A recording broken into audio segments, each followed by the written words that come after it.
Welcome to the 8th edition of Spark Tank. Lots of founders today, 7 founders and 6 VCs that are going to present their startups, and the VCs are going to give them a quick question and answer. So 3 minutes per founder, 1.5 per VC feedback and questions, and hopefully we should get checks flowing today. So without further ado, I'll bring the team on today, both founders and VCs. So Ilya, a quick introduction about yourself.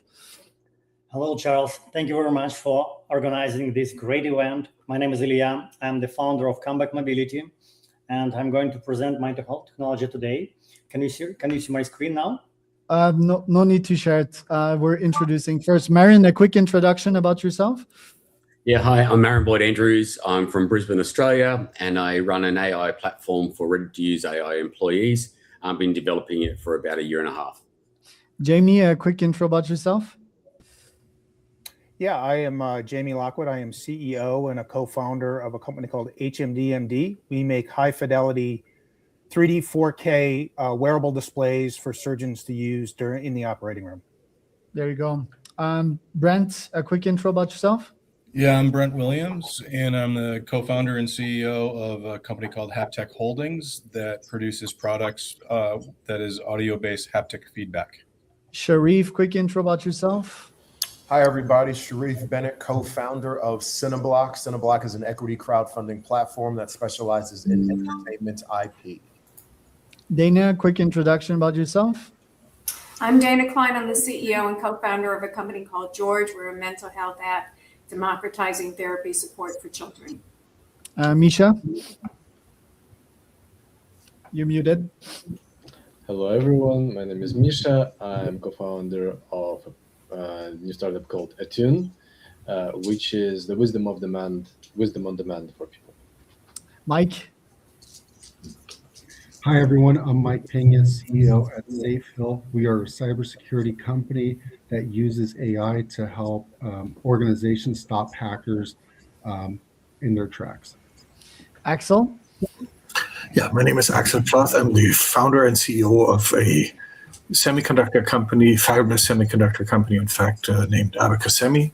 And we are making chips and processors that make AI a lot more energy and instruction efficient. Perfect. So that was the founders for today. I'm going to bring all investors on stage for a quick introduction about themselves. So let's start with my partner, Sunny. Sunny, a quick intro about yourself. Hey, everyone. Co-founder here at Raz Rocket with Charles. Happy to be here. Been in Bitcoin for 10 years, robotics for 10 years, and then AI for the last 3 or 4. Happy to be here. Bryce, a quick intro. Hey everyone, I'm from the Cal Innovation Fund. We invest in startups with usually deep tech advantages, and then we donate back to Cal. Sean? Hey, Sean Nasiri here from JS Ventures. We are a single family office with the family based in Abu Dhabi. We are a multi-stage sector agnostic fund besides direct to consumer. Steph? Hey, I'm Stefan Whitwell in Austin, Texas, and the founder of a nationwide wealth management firm, an insurance agency, a tax planning firm, and a co-founder with Charles, a venture capital firm called Mach 10. Michael? Michael's reconnecting, but can you hear us, Mike? While you get your setup, we'll just go to the first founder. Ilya, bringing you on stage here with your presentation. Let's go. Thank you, Charles. Yeah. Hello, everyone. My name is Ilya. I'm currently located in Texas, San Antonio. So hello to VC from Austin. We help patients get rid of crutches faster and avoid reparations. Each year, 3.5 million Americans break a lower limb. Too much load can break fixation. Too little load can delay healing and lead to reparation. As a result, nearly 55 billion is lost, not to surgery, but to preventable complications. We use CT scan-based finite element analysis to calculate what load can expedite healing without compromising fixation. Then our app and smart crutch tips guide and measure every step in real time. And then our AI monitors compliance and contact patients if they don't follow prescriptions. Let's see how it works. Following instructions, The patient installs the smart crutch tips and syncs them to the app via Bluetooth. After pairing the devices, the specific weight-bearing program is activated. Now it is in the patient's phone and in the smart crutch tips. Step softer. Step harder. This is a market-ready medical device, class 2, 510K exempt, ISO manufactured, peer-reviewed, patent, and already helped more than 300 patients to recover faster. A randomized clinical trial at NYU Langone showed that patients using our smart crutch tips on average has 74% compliance with weight-bearing prescriptions versus just 21% in the control group, which is a standard of care.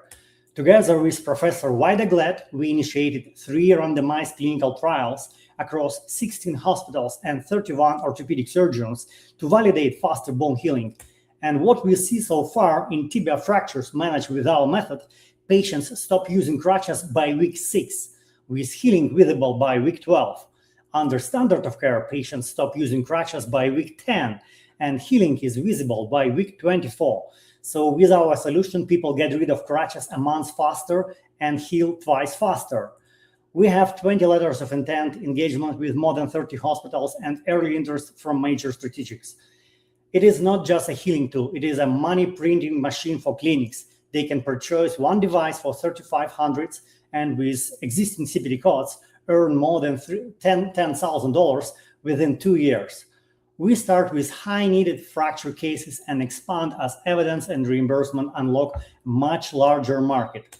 To become acquisition ready, we need 3 milestones: complete clinical trials, obtain reimbursement, and integrate with 2 healthcare systems. I built the company through product, regulatory, clinical trials, and manufacturing execution. Mike brings orthopedic go-to-market and scaling experience, and Waida brings world-class bone healing science. Early adoption driven by innovative surgeons at level 1 trauma hospitals. We have raised $3.5 million so far and need another $500,000 to complete clinical trials and obtain reimbursement. Thank you for your time. I'm ready to answer your questions. Man, I love that, how crisp it was. Probably the crispest pitch we've seen. Sean, any questions or feedback for Ilya? It sounds super interesting. I love that we're going to see a bunch of hardware companies today. Overall, yeah, very clean pitch. I think the pain point is fairly clear. I think the price tag sounds a lot higher than I was going to expect for it to be, but I mean, it sounds like you're going through doctors, which means it's going to be primarily covered by insurances. And then the whole plan is that they're going to be able to get it back and continue reusing it. Yes, exactly. You got the point. It's not just one-time use device. It's reusable device. So clinics can just buy 2 pairs. It looks like this. Yeah, so the hospitals and the clinics are the ones who own it, and they just rent it out to their correct. And they just bill the insurance companies for remote push patient monitoring, initial biofeedback training, and device setup. There are 3 existing CPT codes that they can bill. And then just kind of last question on the tech side of things.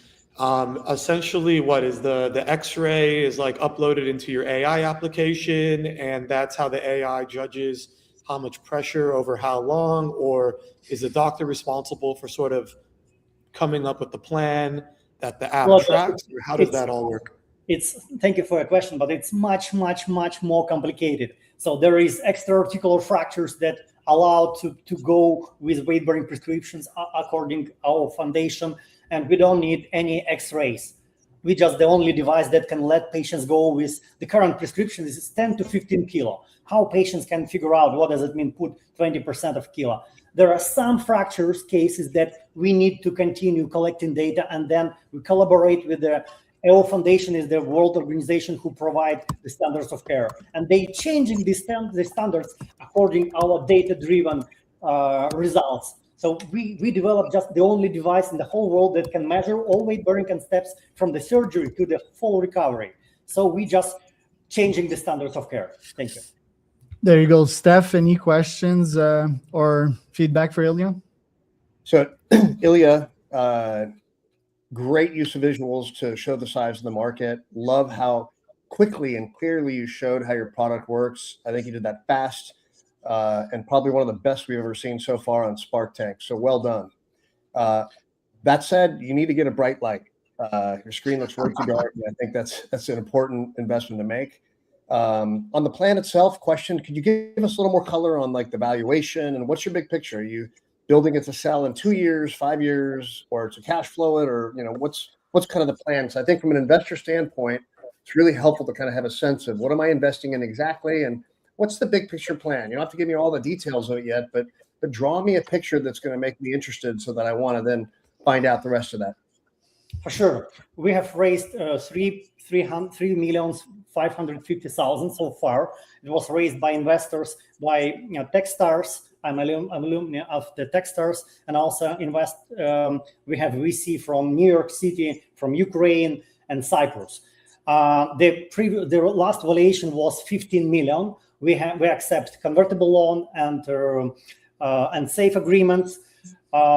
15 million cap was the last valuation. We need to raise an additional $500,000 with the same valuation, and we're trying to integrate our solution to UT Health. We're already there.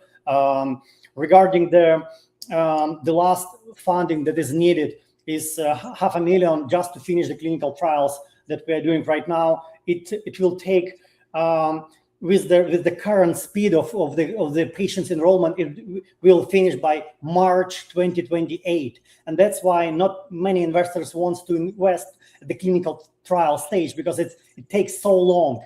But we're actively working to expedite this process, and I think we will improve it. But the current stage shows us that it's better to apply for grants, because a lot of grants funding this kind of stuff. But we are open to get money from grants or investors and just be able to complete these clinical trials. And then with this clinical evidence, we will be able to easily obtain clinical reimbursement. And then I already spoke with the CEO of Stryker and other C-level management of biggest companies who might acquire us. But all they need is the clinical research. It have to be published in well-known journal. Without this data, they cannot. Ilya, thanks. Sunny, questions or answers? Yeah, I guess just a short one is how do you see this expanding beyond kind of tibia fractures, right, like into other orthopedic recovery? Absolutely. There are a lot of lower limb injuries like meniscus, revisional hip and knee replacements, ACL reconstruction, limb lengthening, a lot of different markets. But unfortunately, medicine is data-driven business. So first you have to provide clinical evidence, and then insurance will reimburse you each single case. So we decided to focus on the biggest need, where the complications is the most expensive, which is tibia, which is long bone fractures, tibia and femur. We want to become a standard of care in this niche and then expand. There you go. Bryce, I believe you have a couple of medtech investment, if I remember well. Any questions or feedback for Ilya? Yeah, I just want to dive into the regulatory approval process and see how we could help there. And then everyone asked already if you're looking for grants. I think grants would be good, and then knowing what your runway is. Yeah, thank you for a question regarding the regulatory. Fortunately, we are 510K exempt, so we already passed even FDA inspection, so it's pretty easy was for us. We spent a lot of time to implement our quality management system. We developed our manufacturing from scratch, so we know all the details and we look forward for the Elon Musk robotics to expand manufacturing here in Texas with local grants. Mike, any questions or comments? Yeah. Can you guys hear me okay? Yes. Yeah, I was having some technical issues, so I apologize for that. And I didn't introduce myself. Mike Feynman, M&A, Texas Business Brokers, and then other projects that we don't need to get into now. Ilya, I think you have a great idea here. I agree with all the comments to date. I think that what you want to do is be clean, crisp, especially for what you're doing. So you want your presentation in terms of the light in front of you and what you wear. Think about all those things are super, super important. I get feedback on it all the time, so you should too. But I think it's good feedback to improve. I also think that your deck's almost there. I think you could tighten it up some. I think you might be able to go a few fewer slides. And I would just do a headline, like the one slide that you were talking about in terms of the number of months in terms of recovery.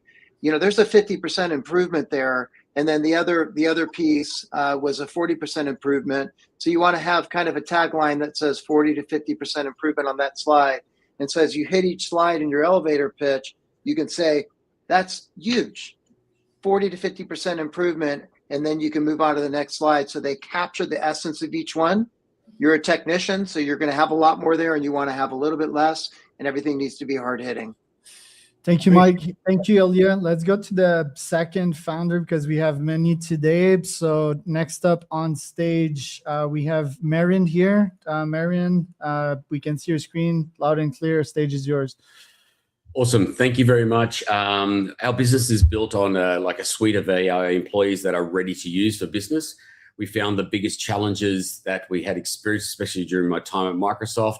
We got early access to AI, and I quickly realized that businesses and people didn't have time to learn AI, let alone prompt engineering and the like. So we built a platform of ready-to-use AI employees that they can work with straight away.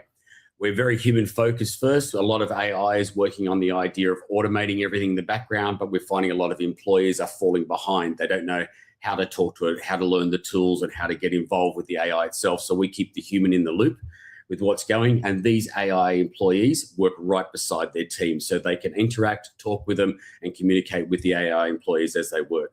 All our AI employees are trained on 90 hours, plus they're tested for another 30 hours. So they're highly skilled in either an industry, profession, or a particular skill that they're actually trained in.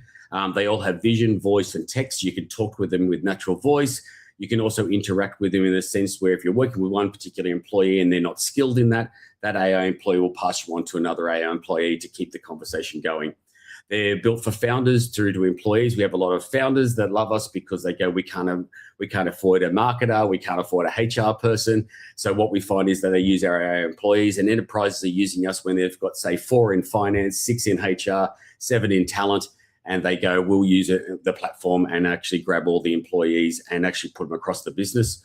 They all interact with the business suite itself as well.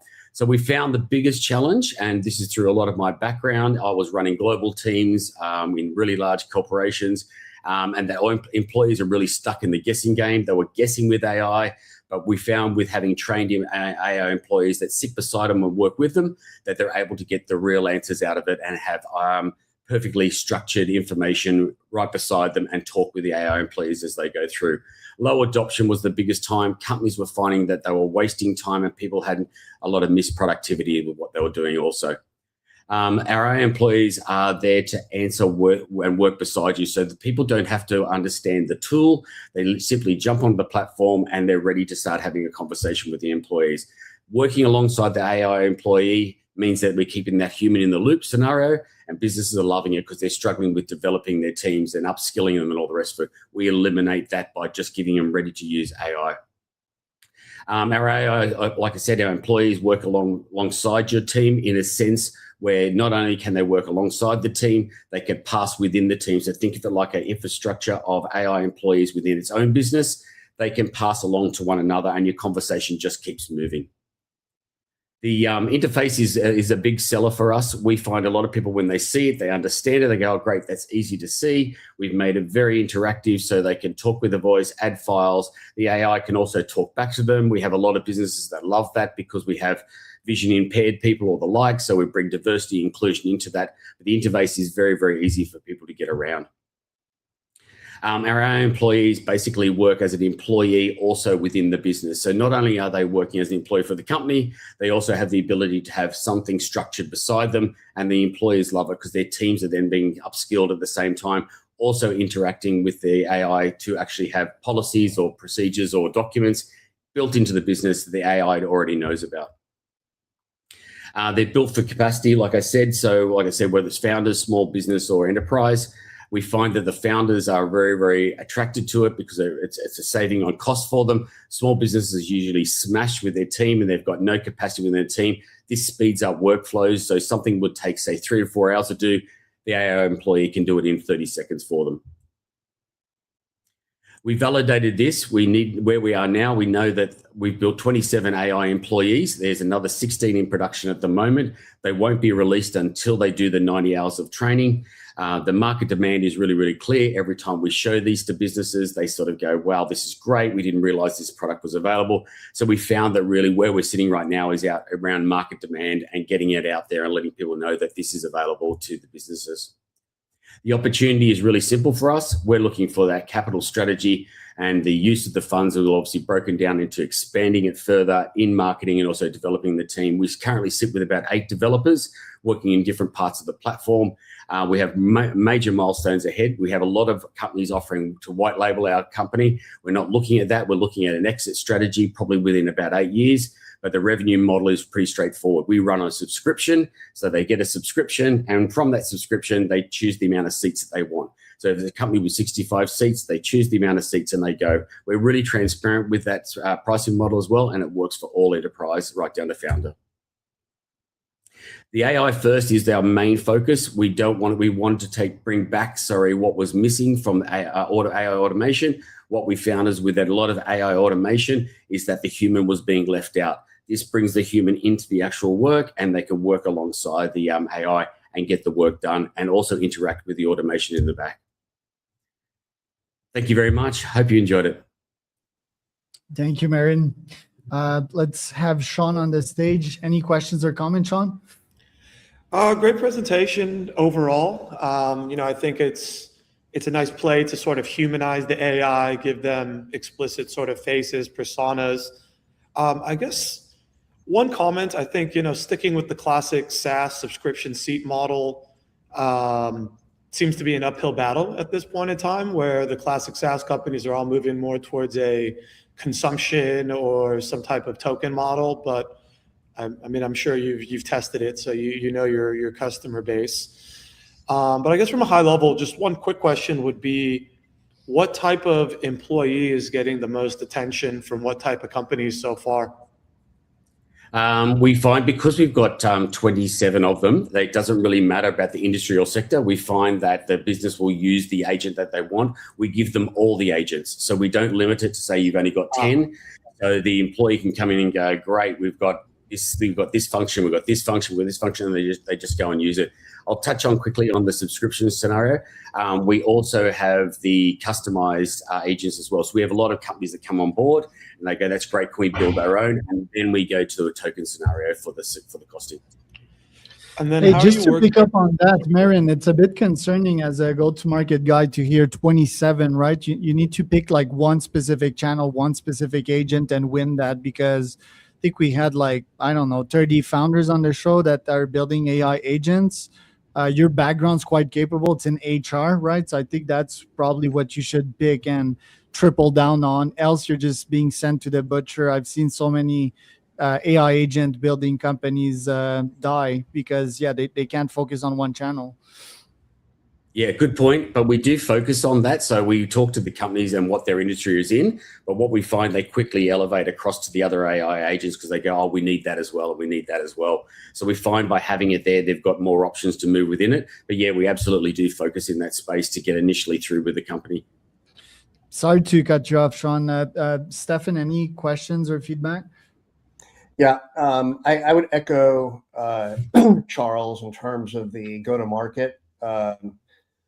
And maybe this is even to Sean's question, but I'd be curious in knowing what pain points you're most focused on or you believe are going to create the most traction initially, because saying we can do everything for everybody loses me quick. I also want to go back to the pricing model because I'd be curious to know, for example, what your target gross margins are. And how you're structuring that to kind of make sure that your net inference costs don't eat your margin alive. Yeah, sure. So the way it works for the costing of it, we've costed in obviously the use of the tokens and the use of what's going to be taken to actually use the AI within it. We also cost in the development of it if they want to do a custom agent. So we're seeing that a lot of businesses are saying, oh, we need this and we need this as well. And we just costed in at that stage there. We've tried to keep the platform very structured in a sense where it's very transparent, as in That's what it costs for a subscription and how many seats you want. A lot of companies like that because as they grow or they lose talent or they lose people within the business, they can go up and down with the platform as well. But it's a really good point, Stefan, in regards to staying focused around what we are actually going to push toward, what market. We've tried to focus on the main things that everybody needs, which is usually marketing, sales, talent, and HR. We find that most businesses sit in that space, and that's a big leverage for us. Sunny, any questions, comment?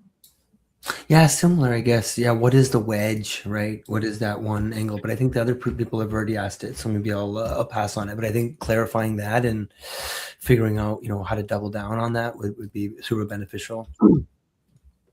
Thanks, Sunny. Bryce, any questions or comments? Yeah, some similar ones. The human AI feels a little overplayed. I've heard that a lot. Also, there's a book called that. So I'm not sure how that's like a real differentiator. It doesn't stand out to me specifically. And then how are you scaling is a question. Like if it's an agent and it's an everything for everyone, then that means you're individually building these agents with your like 8 programmers. So is that a true venture scalability there? And I don't know. Yeah, sure. So what we've done, we've actually developed the back end first. So we can actually develop an agent within about 30 minutes, but then we send it off to training. We've got developers that have actually done all the hard work. So I can sit there and say, what do you do? What are you working on at the moment? Or what is missing from what your thing? And I can build an AI agent that does that straight away. It's structured that way. So it's very, very fast for us. So we can do a turnaround for a company, have training and have the agent back to them within 3 months if they want a custom agent. Mike, any questions, comments? Yeah, I think it was a good, definitely a good presentation. I think it almost becomes fractional as part of what you're doing for people. So that's, in terms of the actual savings, there might be a way to depict that. I'm thinking about it in terms of the receiver, the business, the small business that's looking at this. I think the other question that they're going to have is, well, what actually does it do? So HR is a good way to explain that. So it's a place where, and I'm assuming that it's constantly being trained on the organization itself. So it Correct. knows kind of what's happening. It knows that people have quit. It knows externally what's happening also from a legal perspective. So I think helping them understand that, it's not only that you can ask questions, you can do that with ChatGPT, and ChatGPT is trained on you as, everything that you ask it. But I think also it might be able to design programs. I think, I don't know, but I think based on what you need and then based on the information that it's been trained on that's specific and tailored, it might be able to provide conversation planners. I'm getting ready to have a tough discussion with Charles. And so I need a little bit of help, and it'll say, hey, make sure you don't do it this way. You need to really think about it this way because his style's that and your style's this. But then the question becomes, is it an active employee? Is it participative in meetings? Is it on the screen? And, and then is it only active in receiving, or is it active in giving for that function? In other words, if it's an HR position, can it actually run the HR portion of the meeting? Probably not yet. So I think having a little bit more of a descriptor for a founder or for a small business, medium-sized business operator as to what it does. And then the final thing I would just say, I think it's intriguing. And I think this part of AI is really intriguing. The final thing would be security. So if it's trained on my, you may want to put that in your slides. If it's trained on my entire company, then now it owns everything, including all my trade secrets and IP. How do I protect that? Is this going to protect that? Awesome. Thank you, Michael. Thank you, Marin. Let's go with the next founder. Up next, we have Jamie. So we're going to bring Jamie on stage here. You can see your screen here, and the stage is yours. Excellent. Thank you. I appreciate the opportunity to talk to you today. So my company, HMDMD, what we do is in our name, head-mounted displays for doctors, right? So we are in the commercialization stage right now. We got FDA clearance and CE mark back in late 2024. We've been commercialized since the middle of 2025. Last year, we did 1.3 million in revenue, and this year we're on pace to do a little over 3 million. We're looking to raise money in a seed raise to basically accelerate the development of our pipeline, specifically a wireless version of our wearable display. Our go-to-market strategy is really at this point in time as an OEM. We have two major strategic partners, market share leaders in their respective space in the medical world. For surgical microscopes for both neurosurgery, spine surgery, as well as ophthalmology, our partner is Carl Zeiss Meditech, based out of Germany. And then for endoscopes, our partner is Karl Storz, another market share leader for endoscopy and laparoscopy. And we are currently commercialized through their sales force today. Up till now, we've shipped them about 200 units. What we do with regards to the problems that we solved are really twofold. The first one is around human factors, ergonomics. I always tell surgeons, you guys should be doing spine surgery, not having spine surgery done to you. And that's really where we play a role. If you've ever been in the operating room, surgeons beat themselves up for procedures that can last 8 to 12 hours, or go through a 14-hour day for a cataract surgeon doing 30 to 40 cataract lens replacements in a day. They beat themselves up for the benefit of their patients. What we do is actually give them a true ergonomic position to operate from, by not having them strain their neck or their body position to look into a microscope or have a line of sight to a monitor, right? So that's our first problem that we solve. The second is around OR workflow. And I don't know if you guys have spent a lot of time in an operating room. Certainly don't wish that upon anybody, but it's a very crowded space. And one of the major trends with regards to the modern surgery are twofold. One, the use of multi-imaging modalities, X-ray, MR, CT, ultrasound, real-time visualization, external cameras, internal cameras, augmented reality, all of that in a very confined space around the patient. And unfortunately, none of those companies really work well with the other. So what you have is 6 or 7 monitors in the operating room.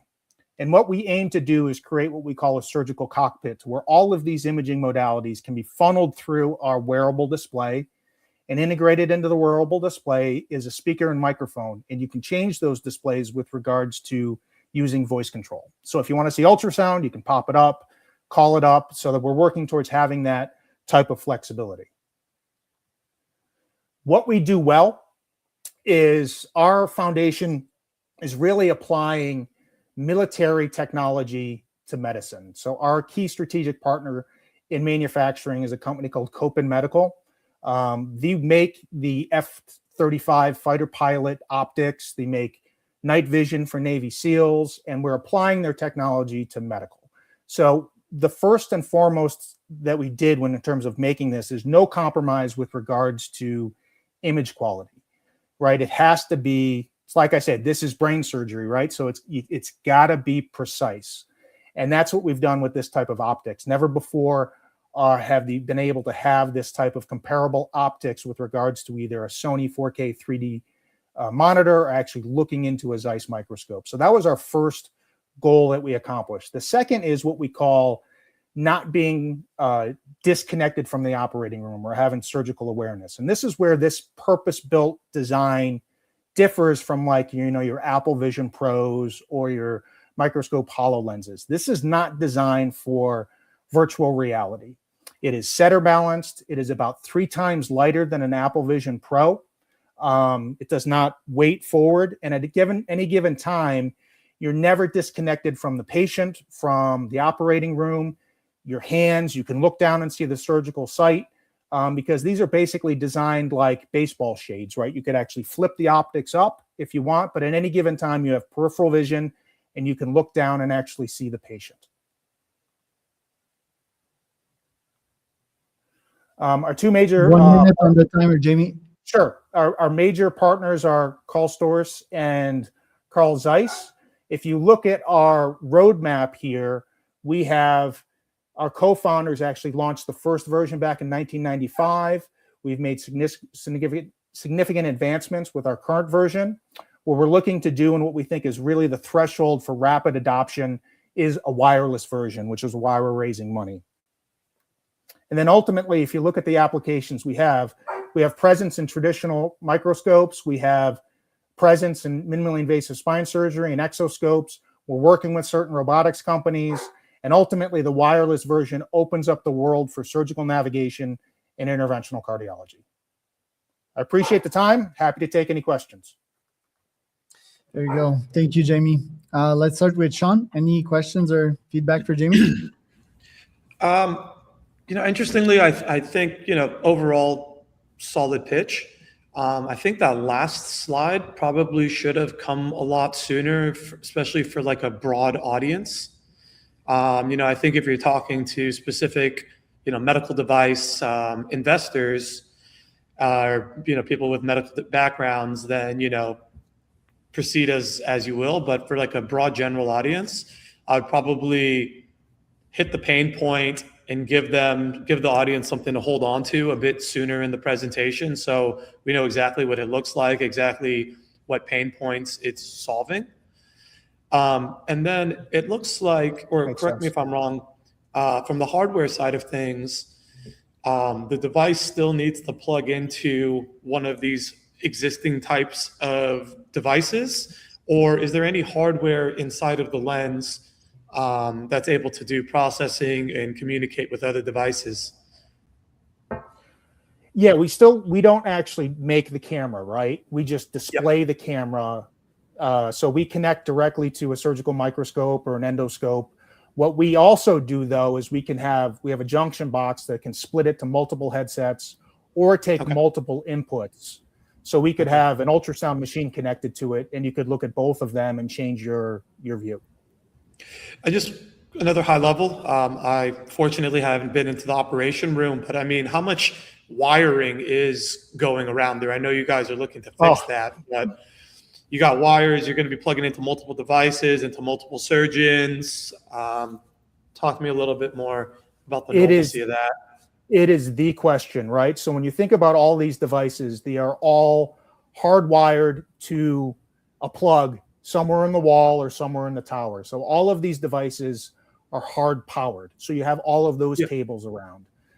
Plus, at the same time, you have, some sort of connection to light sources and booms. So that's where the transition is really going to be, to where when we can make this cableless, make this wireless through an integrated low field Wi-Fi, then that's when the rapid adoption will happen, because it is a very jumbled, cabled, sloppy mess in the operating room today. Stefan, any questions or comment? Yeah, a couple things. So one, that's a very real business that you're in, and kudos for the fact that you're post-revenue and have FDA approval. On the pitch itself, you started really strong. Hey, we're post-revenue. We've got FDA approval. Big, important problem. But then it kind of fizzled from there, and you got stuck in the weeds, and I felt like you were trying to sell me on stuff that I was already sold on. And then worst of all, you didn't really end with a clear ask or a clear sense of like, hey, here's what we're doing. We're raising, $5 million at a $15 million pre. Goal is to focus on commercialization, sell the company for, 10 to 20x what we're getting into today, 5 years from now, to a strategic, something that gets the investor excited, a clear sense of what the ask is. And I think that'll help you when you're out there raising money. But again, a great business. I think a few tweaks on your pitch deck and your presentation, and you'll be off to the races. Thank you. So any questions or comments? Yeah, I guess just the big one is what does wireless unlock commercially? Yeah, so what wireless unlocks is the interventional world, interventional cardiology, interventional radiology. So for all of your stents and balloons and all of that, there are no cables in an interventional suite.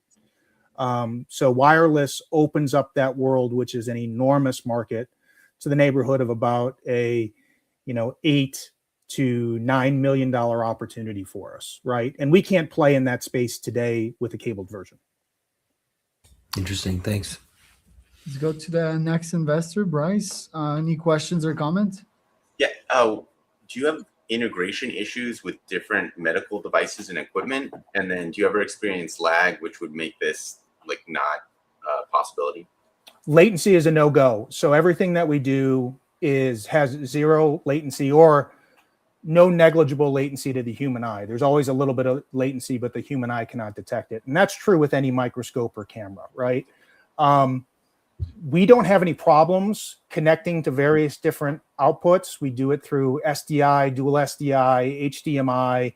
We have firmware built into our system to where we can take anything. So there hasn't been a device that I haven't been able to successfully connect to yet. And is there a specific type of surgery you enter with, or this you're trying to run the gamut? Like, what's your wedge? Yeah, so we started with microsurgery because it's the most, it's more of a niche, smaller market, but it's also the most discerning. You know, you can't have any sort of image quality issues or latency or detail when it comes to brain surgery. So we started there. We also had Carl Zeiss, our partner. They were the first to kind of step up and say, yes, we need this. Yes, we want it. So we started there. We have since now launched into ophthalmology, which is an enormous market. It's the most cataract lens replacement surgery is the most prevalent surgery in the world. So we just launched with them a month ago at a retina show in Washington, D.C. And then with endoscopes and laparoscopes, we've just launched with Karl Storz. Since we've launched with Karl Storz in February, we've already received 10 customer orders through them. Mike, questions or comments? Yeah, I think what you just said was critical. I think you did a great job, and it seems like it makes sense to me. Although I'm not a surgeon, I've met and I have friends that are. I think you know the messages I heard was increases the ergonomics of it. It's wireless, and it should increase productivity. It should increase the utilization of the doctors, right? The utilization percentages should go up, and then therefore we're assuming, right? Because I would just talk more about this, that then therefore the adoption is going to occur. Yeah. And you know, with doctors, there's as any salesperson that sits in the surgery stands next to the doctor and tries to sell them on things, knows it's really hard to get them to adopt new things to a certain extent, even though that's their nature. And so I would talk a little bit about the $3 million in sales and how that kind of sales influence process is going. Maybe if you can talk about the close rate. You know, every doctor we talk to, we're at 80%. You know, the 1 out of 5, they're just, you know, they don't want to change, stick in the mud, but that happens. I think 80% would be pretty good. So I just complete that one piece of the loop, because investors that aren't surgeons and doctors are going to just want to understand, are they really going to buy it? They're going to hear 3 million, or they're going to go, really? That's it? Or they may say, wow, I don't know. But I think the other piece will show that. And you were just talking about it. So finish that in your presentation. Jamie, thanks for the presentation here. We're going to go to our next contender, which is Brent. So Brent, I'm going to bring you on stage here. It's your presentation. Thank you. Stage is yours, Mike. So yeah, Haptech Holdings is an audio-based haptic company where we mirror exactly what you hear to what you feel. And we started in the feet with some footwear devices, because there's more nerve endings in the bottom of your feet than anywhere else on your body. So just a fun quote that I like to always present by Nikola Tesla, stressing the energy, frequency, and vibration. What we really do is we have devices that started in entertainment to enhance entertainment devices, and we saw a huge opportunity. We were uniquely positioned to buy all the IP and apply it to the health and wellness sector. We are not dismissing the entertainment side by any means, but the health and wellness sector we found tremendous results in terms of PTSD treatment and Parkinson's disease, and also potentially in Alzheimer's. We have 4 core products. We've developed this product into insoles, which is our kind of hero product, pedestals, which therapists are using now to help treat PTSD and trauma-focused care. And then we've got the sandals to correlate with the insoles. And then we also, on the entertainment side, have a big rooted foundation in Broadway theater by way of a lot of our investors to enhance the live entertainment space. The technology, again, back to the insoles, basically there's exciters in here that vibrate into your feet that harness any audio output that you receive from any device that's either hardlined in and or Bluetoothed in. So if it's, you know, waves or calming mechanisms and or music therapy, It picks up that and delivers exactly what you're hearing into your feet, in which drives up into the body. Our target markets, again, entertainment, not dismissing that, but focus is on health and wellness. Our wellness solutions, we've had proven that it lessens in about 83% of the population that we have done studies on, lessens anxiety, decreases stress levels, helps treat PTSD faster and less invasive.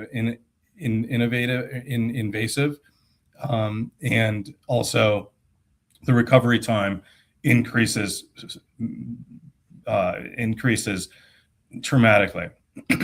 We've also done some observations in Parkinson's disease that immediately affects increased gait, balance, motor skills, and just general confidence in Parkinson's patients. We also have looked into neuropathy, and again, Alzheimer's is next. We all know what music therapy has done for the memory retainment, and when you couple vibration with that, which is our product, it increases exponentially, and it basically amplifies it. We have science behind it in terms of basically looking at regulating the autonomic nervous system, reduces the hyperarousal, from a mental standpoint, enhances emotional processing, improves affective tolerance. It's essentially, there are correlations between oxytocin levels of reduction and also improving the tactile, like when you get the tactile vibration, it translates into tactile hearing. Music, auditory, timing, vibration equals, and then music and vibration equals movement and vibration. So we're looking at literally making an impact on the health and wellness scenario of improving PTSD treatment for veterans. We've been working with Wounded Warriors Foundation. We've been working with other foundations, rehab centers, treating addiction, leveraging the technology to provide less of a invasive form of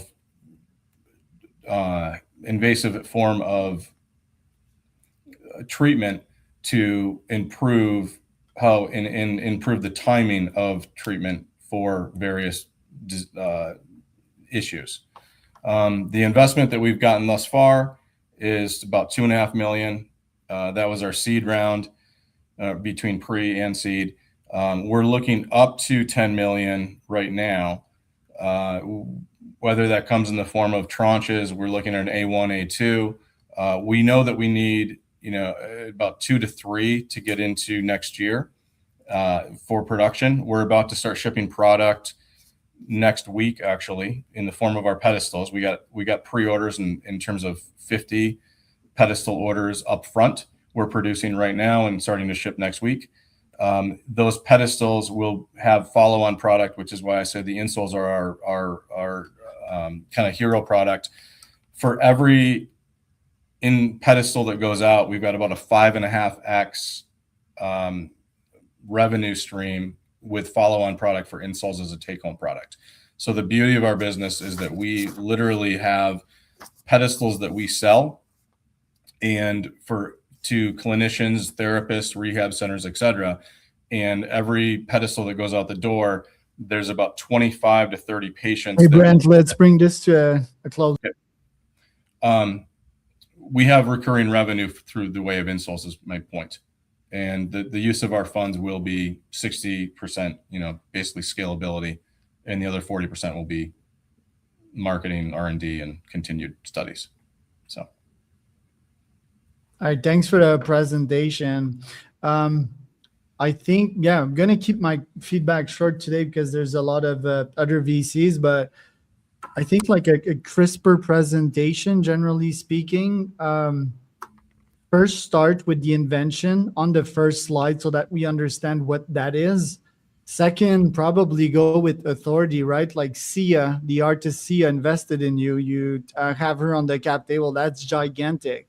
I think you should start with that. I think the presentation today did not do honor to what you're building. I think it's game changing what you're building, but also address the science quicker and in a crisper manner, because a bunch of investors could be like, oh, this is quackery, but it's not, right? Like it actually works and there's science behind that.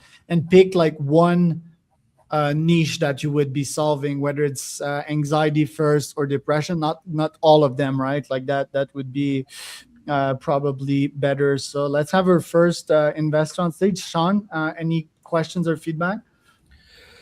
Yeah, I mean, I would agree with your initial comments. The pitch could be a lot sharper and certainly more compelling. The product sounds interesting. You know, I mean, like my interpretation of haptic feedback was always around giving real life touch to stuff that doesn't have real life touch. And generally speaking, it was paired with like VR, AR, and there's obviously some uses with like people with PTSD and training and stuff like that I've seen as a common use case. But it seems like you're taking a different angle. It's more associating with sound, music, and frequencies, which is also interesting. I guess just kind of my one real question around this would be how big is this patent portfolio? How novel is this technology? How defensible is it? We specialize in the footwear area because of the nerve endings. So we have 16 patents, and they're very defensible. We own that whole space when it comes to audio haptic footwear devices. There's actually Apple sidelined something that they were doing because if they would have gone forward with it back in 2022 or 2023, I can't remember what year it was. But they sidelined a project because they would have been infringing upon our patents. So that's sounds like you have a nice acquirer ahead of you. Apple has been known to buy companies very quickly, very quietly, purely for their patents. Yeah. So yeah, that's how defensible it is. It's very defensible. We've had third parties audit us already. So. Stefan, any questions or feedback? Yeah. So Brent, my mom is a music therapist, and you know, I'm a friendly ear, and sound is very, very powerful. But I think you've got to be way more focused in your pitch. I would focus on one problem. The world is rife with anxiety, and here's how we're solving it. Here's the sub niche we're starting in. Dominate that sub niche, and then you can worry about others. And you've obviously got some traction. To Charles's point, tout some of that traction, but don't get stuck in, you know, it was kind of a low energy pitch. It's got to be crisp, super clear, focus on one niche to start with. You know, once people are interested, if they're worried about the TAM, then you can say, well, we got all these other things we can do, but don't do it up front. Just be super focused. And I think that'll benefit you not only on the pitch side, but the execution side. Sunny? Yeah, these guys said it, wellness or entertainment, right? Pick one, and then I would drive forward in that lane and then prove success and double down. Bryce? Yeah, I just iterate what some others said, and then some little things are just like adding more pictures and then less just standard text across it. And then your round slide, it looked like it was do a round, have it priced, do more work, and then do the next round. It didn't seem like there was a jump in the valuation there. And so I'd definitely recommend proposing jumps in that future valuation. Otherwise, I don't have any real reason to get in now. And you want to make sure this is valuable, and then hit that IP point on Apple. I mean, I'm talking to a startup right after this meeting about potential early sell with their IP. We'll probably recommend not selling and growing a little more and then selling later at a much higher valuation. But that's a huge selling point, huge. There you go. Michael, to finish this off. Yeah, I'll agree with everything. You know, Brent, if we were presenting, you'd have plenty of feedback for us, each of us, trust me. So keep that in mind as, you know, we share in very, very positive spirit. I think taking the energy up is exactly right. I think, just taking it up. I mean, getting excited about what you're doing. My daughter's also a music therapist, and I think that there's true value in this. And the only thing that I would try to rally around is either it's cool or it's scientific. There's science behind it, and you kind of got to pick one. It's hard to talk about all the things that it does without a lot of validated data, and so that gets a little soft and gets a little cool. And by the way, I think it's very cool. I think it's super cool. I want one. I want one to put in my shoes. So keep that in mind, that it's very, very cool. But pick one and go that way. But if you're picking the scientific one, you got to go that way. And I don't know that you can. It's interesting, if I can ask a question, because I think it's very cool, but at the same time, it's hard not to talk about the science behind it, because a lot of times I get questioned like, well, how does it work, or why does it do that, or why does it have the effect? And we are doing studies with Parkinson's patients to see like, why does it immediately improve their mobility and balance? And so like, it's hard to not. So it's like, it's hard to, I guess it's hard to pick a lane in terms of, do I talk about the science behind it because people need to believe in it, or they think it's cool? Well, you can have a key message and then you can have a sub message, but the sub message, if it's science, needs to be valid. And so instead of using words, you need to have, in 60% of the cases or 70% of the Parkinson cases, they've seen improvement in their mobility within the first 14 days. If you can truly make that claim, that's a validated claim, then I'm not saying don't do it, but I'm saying if you're going to talk science, then you have to talk science. Yeah. All right, guys. Thank you, Brent. Thank you, Michael. Let's go to the next contender here. We have Dana. Dana, welcome to the stage. You can see your screen. The presentation is yours. Thank you. Okay, well, 1 in 2 kids suffer from anxiety and depression, and most go undiagnosed or untreated due to accessibility and costs. Enter George. George is a mental health app for children, helping with the 5 top mental health issues. We are award-winning, leading with the American Psychiatric Association Acceptance Badge. And what we've done is we've taken AI with evidence-based therapies and put it in the form of friendly characters that engage the children in interactive activities such as games, conversations, and more to help them identify, articulate, and cope with triggers in a productive manner. Then we've added on real-time monitoring from the parent side and the clinician or social service side. So we basically built a cocoon around the child for good childhood development. And this is what our app looks like. As you can see, it's very user-friendly. We are a human-in-the-loop technology, and there's always a trusted adult monitoring progress, triggers, and putting in their own input. And what makes us really different is that we disrupt and democratize therapy support for an underserved age population. We support 5 mental health conditions in one app. We use gold standard therapies, 3 of them. We've automated real practical field intelligence from doctors to give to the masses. And then we layered on the machine learning so it's a very personalized approach. We're non-addictive and we have high retention rates, which is where most health tech goes to die. And we have a really great, strict Vero global patent. And the success rate has been amazing. In just 10 days, we saw 80% reduction in panic symptoms, 100% improved behavior, and 90% improvements in self-management. So we have something for everybody. Fun, friendly, therapy support, 365, 24/7 for the child, for the parents. It's real-time monitoring and alerts, valuable insights, less cost and wait times.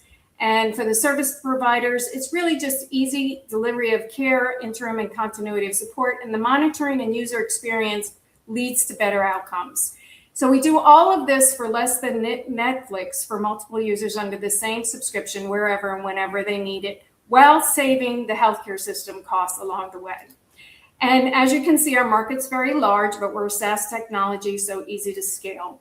We go head to head with the big boys and also with the small, very specific techs. So we go much further with accessibility, affordability, a real bond with the child, and much more. And we sell B2B, and we leverage partners to do that. And the multiple of 3 for the long-term value is based on a retention rates of now going on an average of 3+ years, and our CAC is 4. So these are our partners so far.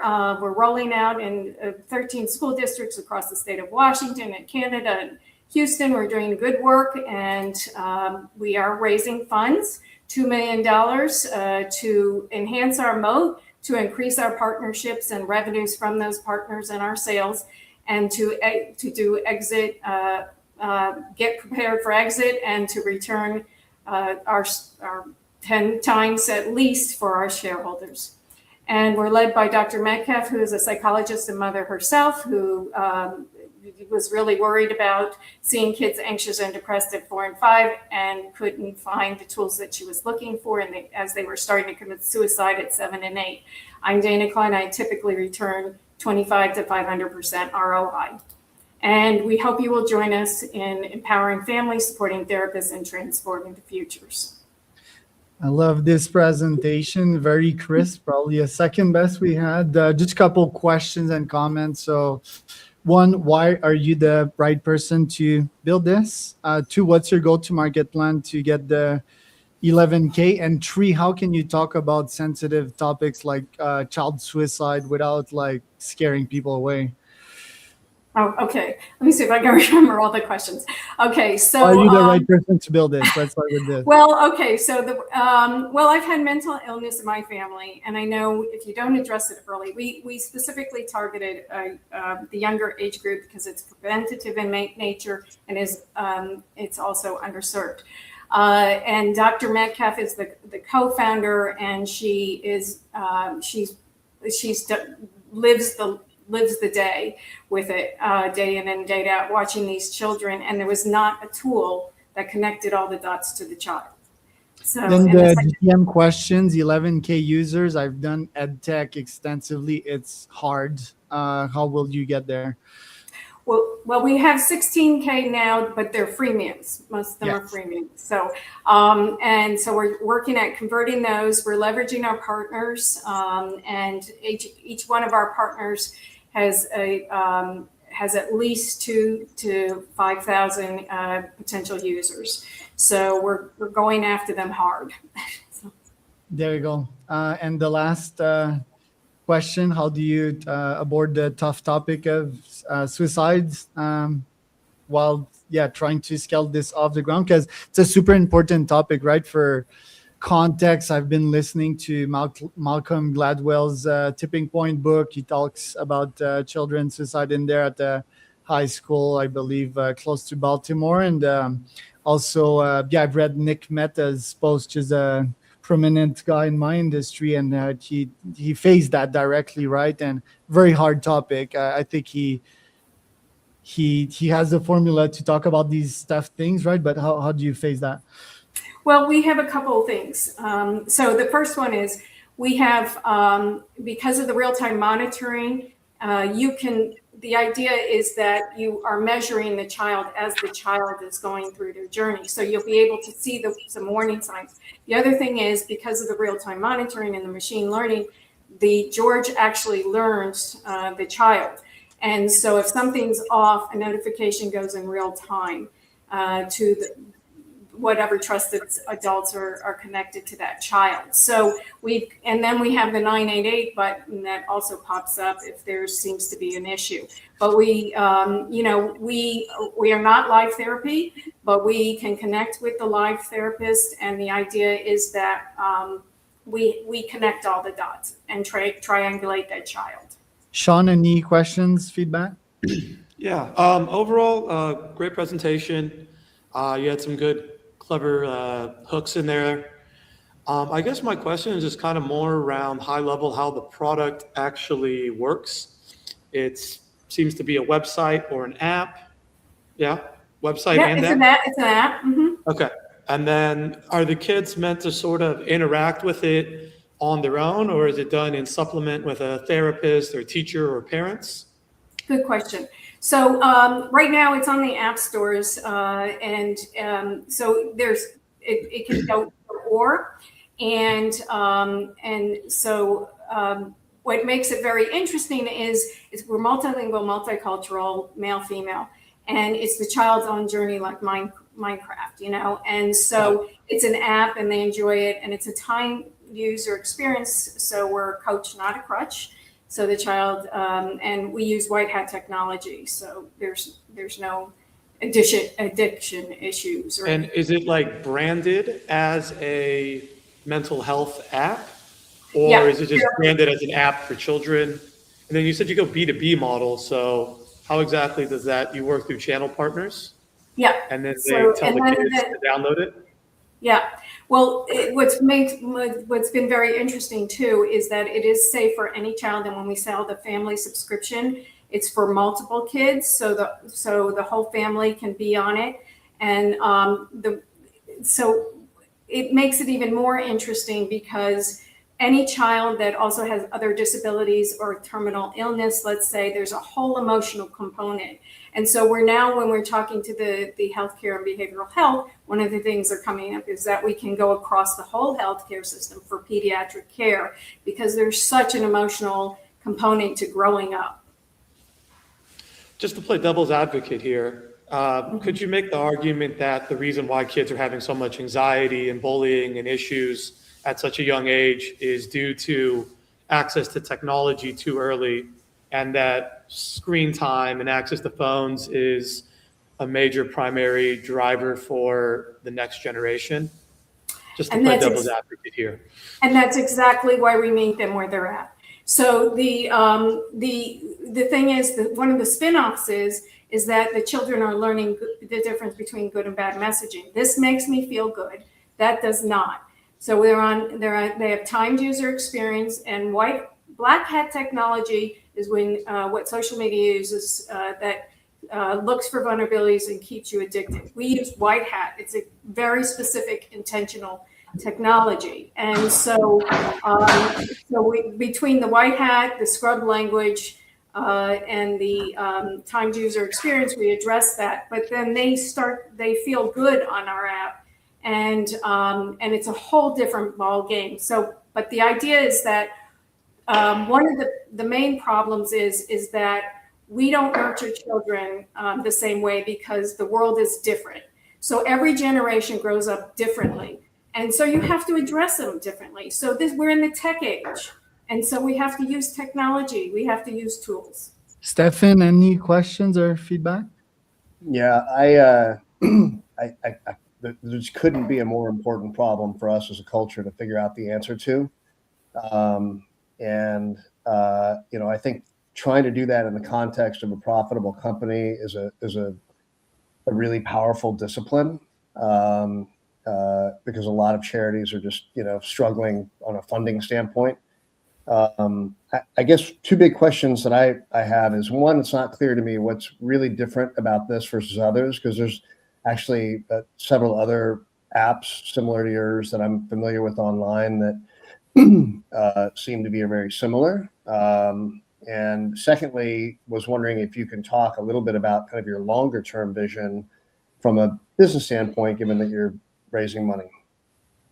Okay, so what makes us different is that we address five mental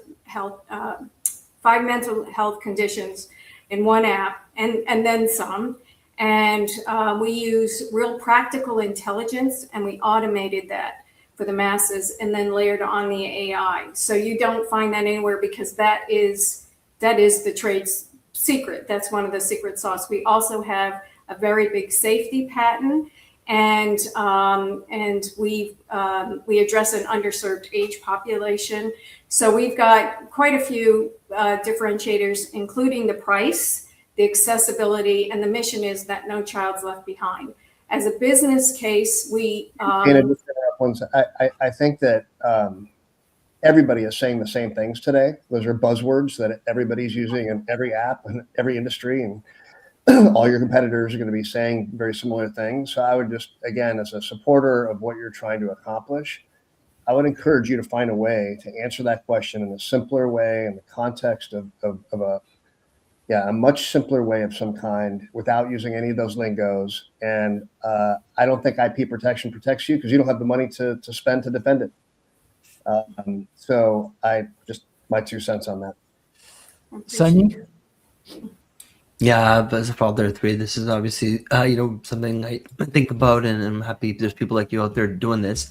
I guess my big question is, how do you balance early intervention with like safety and liability? How do we balance it? We've got the machine learning that picks up on any kind of cues, and we've got the real-time monitoring from. There's always a trusted adult, and they're always in the loop, and they're part of the monitoring process. And as you watch the real-time monitoring, you can see if the child's going in a different direction, and you can pick up on that as well. So, and we have the notifications, the real-time notifications. But we have the clinician connection as well, which is also another differentiator. Bryce? Yeah, I would see if you have any government grants coming in or access to that. I think that would be something to look into. There's usually a lot of support there. I really like the style of your presentation thematically. It's really cute. I would shift that a little bit on your investor slide and then have a little more details on the investor slide, because kiddish with investor always just feels like a broken wrong, might be a preference thing. And then I'd really mention the traction and have a little more on that in your slide. I think it sounds like you have really good traction, and that leads to the scalability, which will lead to the returns for you. But yeah, overall, really cool. Love what you're doing. Yeah. Mike? Hey, Dana, four things, okay? And I thought you did a great job. I think number one is at the beginning, I have a little bit of the big funnel, and it's sad, the number of kids that really need this. And thank you for doing it. I think it's, I absolutely think you're doing an amazing thing. Second, so please do that. Second thing that I would say is, I think this whole notion of how you're different is critical. Whether or not you can protect your IP, I mean, you need to make sure that you raise enough money so that you can. I know how hard that is in terms of, just noticeable differences, and ends up that now it's different, the IP is not protected. But talk about pricing, you can have a nice, neat little slide that says, look, this is why we're different. Number 3, I would reference some of the data that you had in there. Just make sure that maybe even at the bottom, it just says, this is based on, 500 people or 1,000 people or 10,000 people, so that it's got some credibility. And then the final thing is just on the presentation. I think you want to give yourself the best chance for success. And again, you would listen to us and give us feedback. So we're just giving you, shared feedback. You got to get rid of the us. I think, just anytime, and I do it too. I'm trying, I've been working on it for about 40 years. But as you use a pause, it sometimes gives you even more credibility versus saying the us. So just slow down a little bit. The camera likes you, so you have that. You have the camera likes you. So I get a light in front of you, so that the camera can see you, and then I would position whatever device you're using so you're looking straight at it. Because I think also, especially with what you're talking about, you need to really connect with, we're trying to connect with our kids and get the kids that are bullying to stop it, and the kids that are being bullied, which I was bullied as a kid, the kids that are being bullied to know how to deal with it. And I think this is all part of what you're trying to do. So address us straight. So look at the camera. But I think you did a great job, and I pray for you to be very successful in this. Thank you. Thank you, Dana. Great presentation. Let's go to the next founder. We have Sharif here. Sharif, I saw your pitch last week. It was pretty good. So stage is yours, my friend. All right. I want to make sure. Wait, hold on. Sorry, I'm not used to this format. So presenting. Yeah, just you can click on the slide on the left, and we can see the main slide right now. You can. So can you see this change? Yes. Okay. Yes, we awesome. can. All right. All right. What do you got here? About 3 minutes? Yep. All right. Well, thank you. Well, hello, everyone. Thank you for your time. It's greatly appreciated. My name is Sharif Bennett.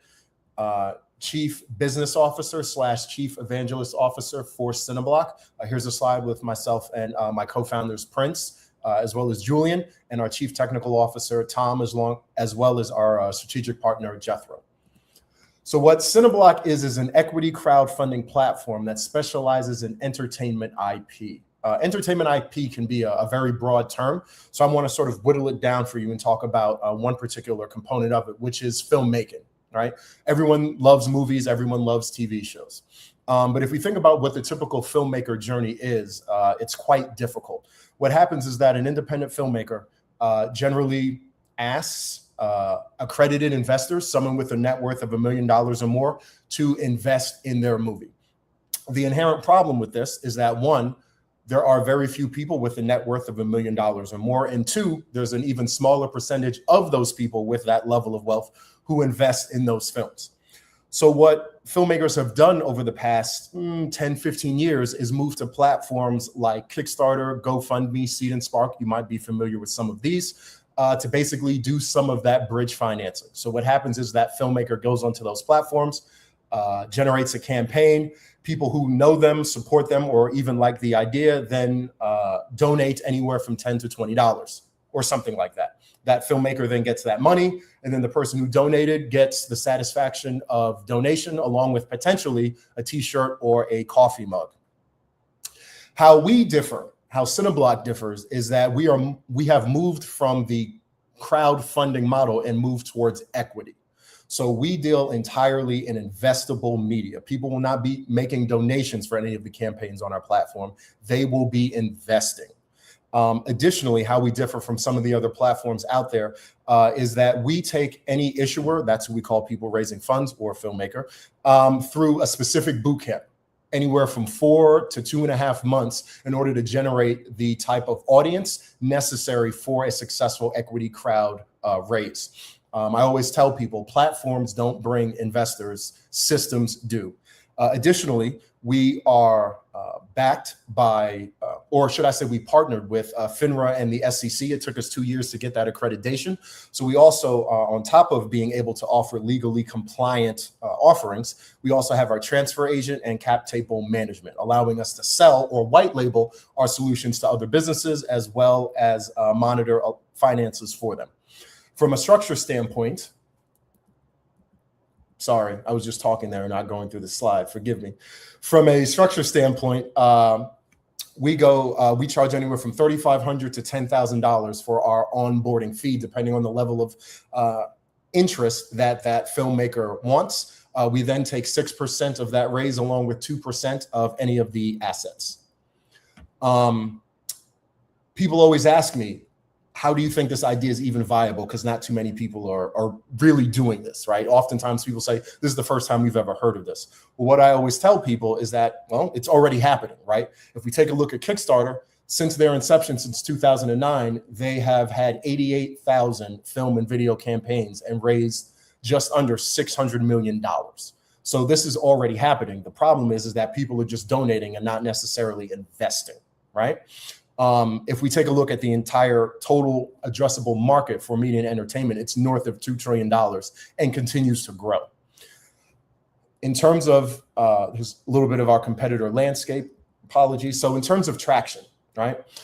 We are pre-seed. We just launched this January. We have raised just under $340,000 thus far. We're looking for our next milestone of $150,000. We are doing a safe agreement currently with a cap at $20 million and offering a 20% discount for any investors at this time. Since our launch in January, we have one campaign up and running right now. Our second one is slated to launch on May 26th. We have signed agreements for 15 additional filmmakers to come onto our platform and raise funds, which will be completed by the end of this calendar year. Thank you. Thank you, Sharif. Let's bring our first investor on stage. Sean, any questions for Sharif? Good pitch. This happens to be a space I know reasonably well. I launched one of the very first equity crowdfunding platforms back in 2013. And the first Regulation A+ generator with a Y. Okay, nice. Based out of LA. And then I launched Start Engine as their director of investments, which was the first Reg A Plus platform. Sure. I also know the film finance space a bit. We invested in a film distribution company. I found that was where the real value capture is. So I've just a series of quick questions. Are you doing these as Reg Ds or Reg A Pluses? Apologies for not stating specifically. So we are regulation CF, so up to $5 million annually. Okay, so unaccredited investors, she's got to do KYC, AML. You don't have to do proof of funds or anything. That is correct. And then what is the payout model? Are these films paying back investors when it gets picked up by a distributor, since you're doing indies? Is there a waterfall, like a more larger motion picture? Sure. How is that handled? Great question. We leave that up to the issuer. We offer them basically two methods. Either one, you can offer up equity in your project, right? And that's just a percentage of the IP itself. Or you can keep all the IP and do a rev gen model and say, all right, give me $100, I'll give you 125 back, X percentage of distribution when this kicks off or is successful. And how are you sourcing the films? Yeah, through a variety of partnerships as well as word of mouth. So we're going to begin our search engine optimization process here very soon. Once again, we're still very new. So we're still dealing with our test cases right now, but it's going to be, once again, LinkedIn, email, partnerships, etc. And just my one last tidbit of just a tip. I find using the term issuers doesn't resonate as much with people when you're telling your story. You might want to explore around it. It's just could be stylistic, but we found that a lot of people in the industry move away from it unless they're on the phone with FINRA and a broker dealer. But when you're talking to a broad audience, call them filmmakers, call them believers, call them creators. Yeah. So just the thing, my 2 cents. Yeah, no. Yeah. Love that. Stefan, questions, comments? Yeah, two things. I think it's important, if you're going to talk about a SAFE, to talk about the valuation cap, because otherwise a seasoned investor has no idea kind of what they're potentially going to be investing in from a valuation standpoint. The second thing is, I think for a platform like this to work, ultimately, I think what I would want to see is a little bit, some examples of how you're going to pitch that to the public, and to make sure that it's not too focused on what you're doing and it's really more focused on what the public wants. And the other is to, I think in the beginning, you're going to need to worry about content, like how do we find good deals to sell to the public? Because when you can develop a track record of people making money, that's going to really help you fuel more success down the line. If people aren't making money on those films, your thing's going to die. Like, it's just not going to have legs. So I think somehow part of what I would want to hear in that pitch is what your angle is about how you're going to be screening, because everybody wants money, right? And it's kind of a chicken and the egg. You've got to have good, really compelling stories so that somebody experienced like Sean is going to be like, yeah, those are probably going to do well, to sell to the public so they make money. If the public's making money, more of them are going to want to invest. If more of them are investing, then you're going to have an easier time getting more good deals. So how you kind of break that chicken and egg, I think, is critical. Simply having a great platform by itself, I don't think will by itself drive success. So somehow addressing that, I think would be really powerful. But you're a great speaker, very clear, easy to understand. I think you've got, it's a really interesting space. So, keep it up. Sharif, do you want to address that, by the way? Yeah. A couple of great feedback. Thank you. Did I not say $20 million cap? Maybe you did. I didn't hear it. So okay. My bad. You did. Sorry. No worries. So attracting filmmakers. Yeah. So that's what we're in the midst of trying to figure out now. Once again, we're brand new. So it's a lot of me just on LinkedIn doing podcasts. That's how I met Charles and Sunny here. And then, so a lot of outbounding is going to take place this summer, fall. I attend film festivals. I speak at those. But part of it too is filmmaking is one niche, right? And so, we're entertainment IP. So it's the same thing for video games. We can do raises for anything under the umbrella of entertainment. But to your point, yeah, I do think that's something critical that I'll have to. Yeah, chicken egg is hard to crack. Sunny, any questions or comments? Yeah, great presentation. We've spoken in the past, but I was going to ask you one question. So what makes investors come back after their first investment? Yeah, that's a great question. How does it become a repeatable sort of model, right? Mm-hmm. And I think what we've found is, and it's part of the boot camp it is that we're offering, what the filmmaker is going to have to do is really understand that reaching out to their own community at first is such a big sort of the main method on how they're going to have successful campaigns just to get the word out, right? And then from there, the hope is that there'll be people who then say repeat, like, all right, well, I invested in one film. This was pretty cool. Let me then hopefully invest in another. But hope isn't something you ever want to say to investors, right? So we just have to literally prove it out. There you go. Bryce, questions, comments? Yeah, I don't know a lot about your sector, unfortunately, but I thought you did a really good job. You had really crisp points, really crisp slides. And then congrats on working with FINRA. I've worked with them before. That's nearly impossible. So nice oh my God, I'd rather have 10 root canals. Yeah. So congrats on that. That's good. Mike, questions, comments? Hey, Sharif, well done. I don't know what I can add because I don't know the business. I was going to say you need more slides, so I think, but then I realized that you were going and rocking and forgot to flip the slides. Yeah, but it didn't matter. Talking, but it ended up not mattering just because you are a very, very good speaker. And you have a lot of credibility in the way that you speak. So I don't lump it at all. It's great. There you did go. Great. Sharif, thank you for the presentation. Let's go to our next contender. We'll have Mike on the stage here. We have 3 more contenders today. Hey, Mike, do you want to share your screen? Oh, I got it here. Perfect. We can see it loud and clear. So the stage is yours. All righty. Thank you so much. I appreciate it. I'm Mike Pena, CEO at SafeHill. We're a cybersecurity company that's trying to help organizations expose attack paths. Mike is lagging out.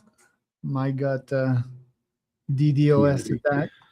So before I kind of get into who we are, I think our story is really important. We're second-time founders. We sold our last cybersecurity company in 2001 to a VAR, or a value-added reseller. That's like a software distributor, if you will. Hector Monseger, my co-founder here, he's known as Sabu. He was the former leader of Anonymous, which was a hacktivist group about 10, 20 years ago. They were like political hacktivists. He was the gentleman who hacked into the Tunisian government during the Arab Spring and released all those documents to WikiLeaks. And, the FBI arrested him and they said, you're going to work for us. You're spending your life in prison, right? So he did his time with the feds. And now he actually has a really successful podcast called Hacker in the Fed. You guys should check it out.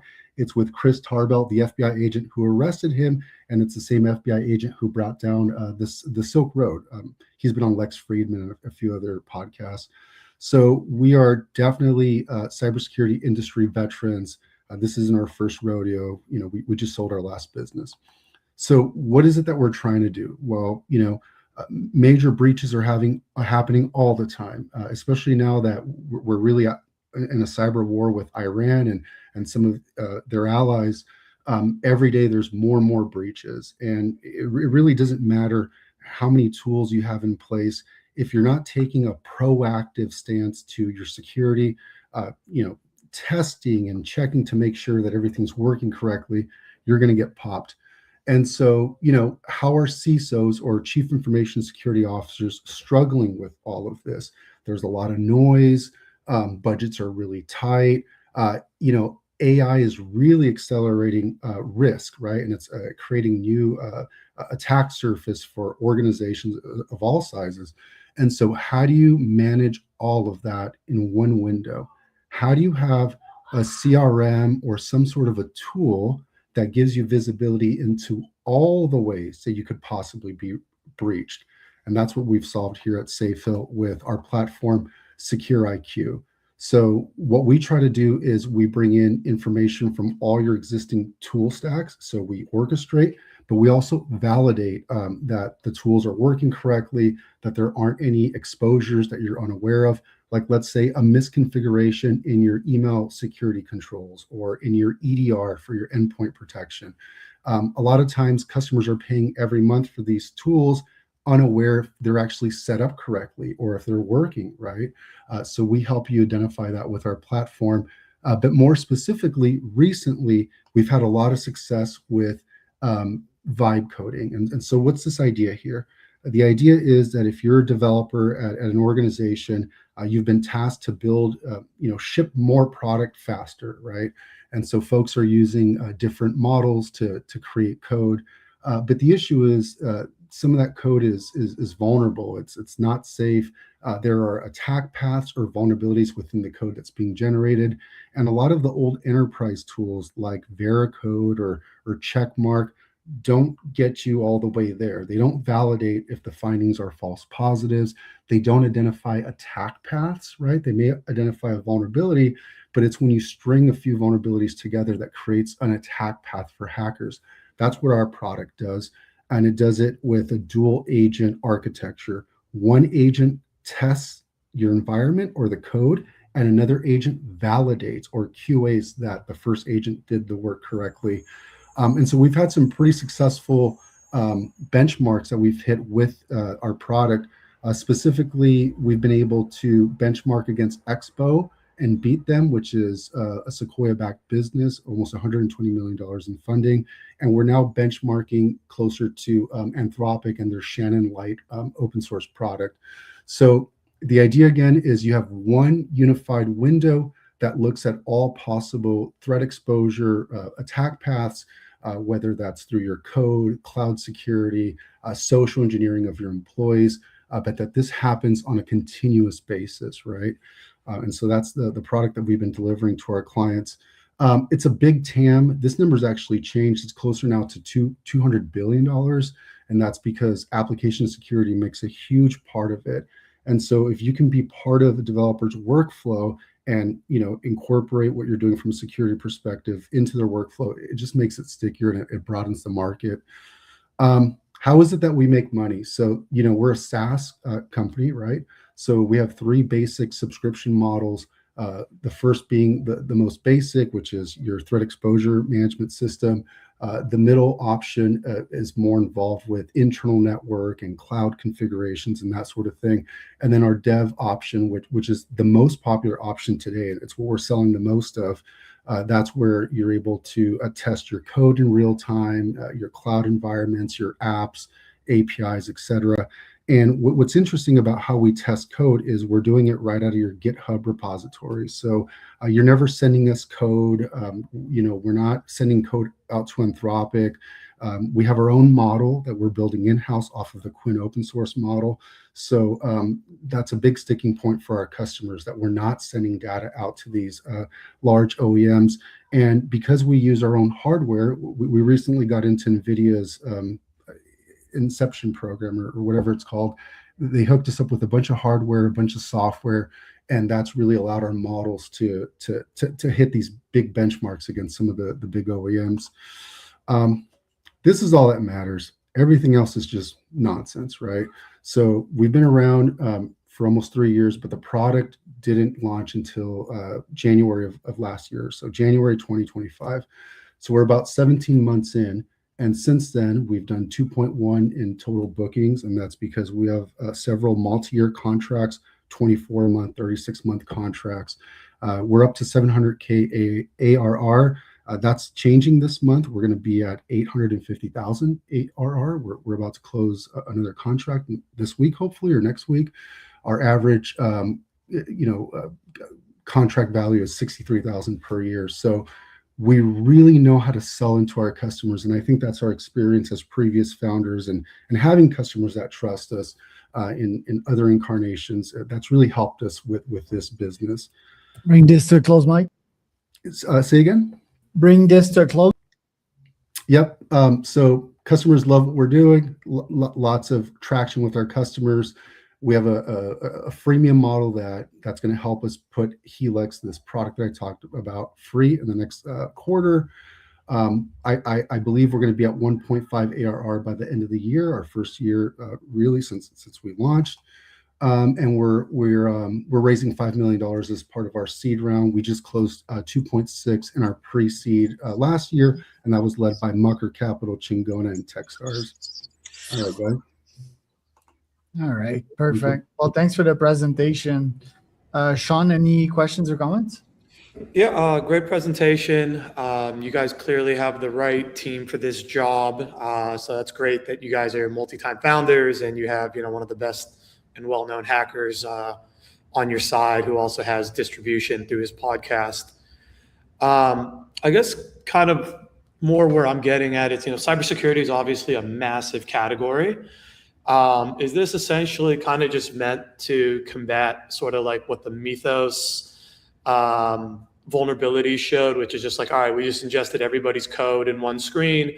We found all these vulnerabilities. We were able to achieve a couple things, but at the end of the day, if there was a red team or another AI monitoring it, all those exposures could have been caught or countered. Is that kind of what you guys are meant to do? Or what pain points specifically within the cybersecurity stack is this meant to replace or solve? And how's that going to get you to 172 million in, I think, 5 years? Great question. Well, in terms of Mythos, I'll believe it when I see it. My researchers haven't had a chance to look at it. It is what it is, right? Like we're taking it at face value currently. So I don't know how we're going to compare against them until we actually, like the rest of the world, gets our hands on it and can test it. So that's how I feel about Mythos. In terms of the problem that we're solving, what we do is ethical hacking. And up until a few years ago, it was a subset of information security. We were like the weirdo, hacktivists or enthusiasts that did hacking the same way that before the PC came out, it was people soldering motherboards together, and then personal computers became a thing. That's what's happening in our industry. And so just last year, our looking for holes to poke. Right, exactly. Just last year, our subset, we got a name. We're called Continuous Threat Exposure Management. That's how Gartner's referring to this now. Right. And so how do you fill that gap? How do you help companies become proactive with their security and testing on a cadence and looking at the financial risk? You do that by creating a CTEM program. We have a platform that operationalizes it, and it helps clients actively test their tech stack, right? You're paying $20,000 for SentinelOne every month. Is it actually working? Or is it misconfigured, right? Because you're going to get popped. You're paying for this other tool, your SIM. Is your SIM actually monitoring all the TTPs, tactics, techniques, and procedures? Or is it not? That's what customers have very little insight on right now, other than doing a once-a-year manual pen test with humans, which is great, but those tests are void and null the moment an UCV is disclosed 2 days later. And now with AI, there's CVs being disclosed or vulnerabilities every day, it seems like. So we help customers kind of stay ahead of that. Stefan, questions, comments? Yeah, what a great space. Can you give us a little bit of a kind of a 5-year picture? What's your vision for the company, the ownership? I love it. So we built this model called Helix, and this would be like the competitor of Mythos, essentially. And today we're benchmarking against Anthropic. So we're doing almost as well based on the open source models that they have, like Shannon, for example. We're beating competitors like Expo. They're a Sequoia-backed company. They've raised over 120 million. We've only raised 2.6. Why? Why are we able to beat these guys? It's because our platform takes a holistic perspective on an organization. And so we identify different attack paths. Are you going to get popped through email? Are you going to get popped through misconfigurations at your endpoint? How is it that you're going to get popped? We take all that information. We have over 6,000 attack paths that we've discovered. We put it into our model, and now our model is able to compete with the giant OEM generalist model because we're highly specialized, right? So our model can't compose a sonnet. It won't draw a picture. It won't tell you how to lose weight, but it'll hack the crap out of a website API or code. That's what it's good at, right? And so here's the plan with it. After the seed round, we're putting out a freemium version of Helix just to train the model and land grab as many accounts as we can. We're then pushing those customers into a subscription model as low as $25 a month, flat. We don't tokenize our pricing simply because we're building our own hardware through the NVIDIA partnership. And then there's two ways you can take the business. One is because we're really good at identifying attack paths, we can start simulating future attack paths and tell clients, hey, based on your cloud configuration, your network, we think this is how you're going to get breached. You should fix that. Or if we get really good at identifying vulnerabilities in code, why not be the platform that writes code? Why not be cursor at their own game, right? So any questions or comment for Mike? Yeah, I guess, does customer usage create a real data moat, or is the edge mostly an execution? Absolutely. No, 100%, right? So one of the biggest issues that we have to deal with is AI models are sycophantic. They'll tell you what you want to hear, right? And that's why we have a dual agent architecture. One agent does the work and the other one validates it to prevent drift. None of that means anything without our customers using the thing every day, which has really helped us advance, right? And I think that's why we're starting to beat some of these large OEMs. So again, if we go freemium with it, it's just a bigger data set for more training, right? That's the goal with it. Super Great. Bryce, any questions, comments? Yeah, I'd say you're very like enthusiastic and driven in the questions. You're like, oh yeah, we're gonna beat him. Here's how we're gonna do it. Like, show me that when you're giving the presentation, because the presentation was more like, oh, here's the slide. I'm just going through it. Like, no, give me that excitement and energy. It sounds like a really cool product. We have invested in something similar, so I'm cheering for you and also cheering for that company. But yeah, good luck with it. And I would just say, bring that competitive fervor to the pitch. Yeah, you got to wait for the second date sometimes. If not, you're a little desperate. But I hear you. I agree with that 100%. Mike? Yeah, I agree. Just take the energy up a little bit at the beginning. When I was first listening to you, I was like, okay, I'm going to need to maybe recommend that Mike takes his energy up. But then you did it. You do remind me of all the CIOs that have worked for me, where you're a little different though, because the CIOs that work for me, I'm like, stop, because you go down into the rabbit holes. But you do it productively, and you also do it in a way that's very digestible. So I think really very robust, very great presentation, and you've forgotten more than I'll ever know as it relates to what's needed here and what it does. But I think it sounds very powerful. So good luck. Thank you. Appreciate it. Thank you all. Thank you, Mike. Let's go to the next contender. We have two more contenders today. Misha, you're up next. You have the stage, my friend. Go ahead. Just that you're muted, so quick unmute. Thank you very much. My name is Misha. Thank you for having me today. I want to share my startup that is basically 1 month old. I'm a serial entrepreneur. I've been building ventures backed by VCs for the last 10 years. I built modular micro hotel, launched in 10 countries. My last big thing was immersive platform for trainings and team building used by Fortune 200 companies. Sold it, and been running an AI consultancy, building AI products for clients, including in education. So I have a team behind me, and this is the problem that I found that is, I believe, worth solving, and I think I have an angle for it. So people are looking for answers, for wisdom and guidance every day.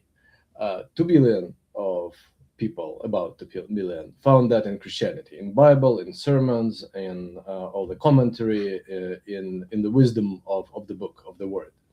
But this wisdom is actually locked behind hundreds of books of the Bible, hundreds of books of the commentary. And it's not really accessible. I mean, you can read the Bible, but you can't really match it to your particular question in the moment. So what I'm building now is an app where you simply ask a question about your life situation, to describe what's happening, and you're getting the exact quotes from scripture and from thought leaders that you're following, pastors or many other people who created that body of wisdom around the scripture. speaking to you exactly in the moment. So you can do that like 10 times a day. It's basically pastor on demand. I think of it as a different kind of experience, because you can do research right now, and that's Google. You can talk to chatbots, intelligence, but chatbots are not source of wisdom. They are not like life. They don't have that authority and that angle. They give just shallow, safe response. So what I'm building is, like, without any chatbots, a retrieval system that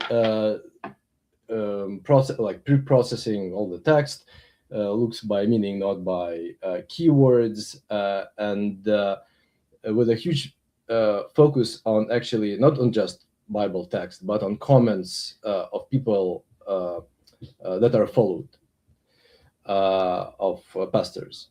And the business model is basically twofold, like synergetic. Yes, there is a B2C app, but I'm not looking to grow like through just putting money into marketing of that. The idea, the big distribution idea, is that I'm just cold calling executive pastors and CFOs of churches, and actually closing deals like from the get-go. Because my offer to them is simple. You have all this dead content, sermons, archives of your leading pastor who is followed by tens of thousands of people.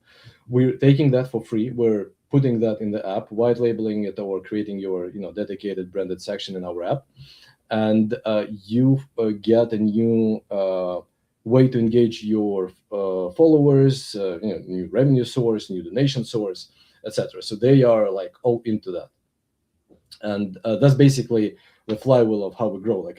This is B2B path with B2C existing and supported at the same time.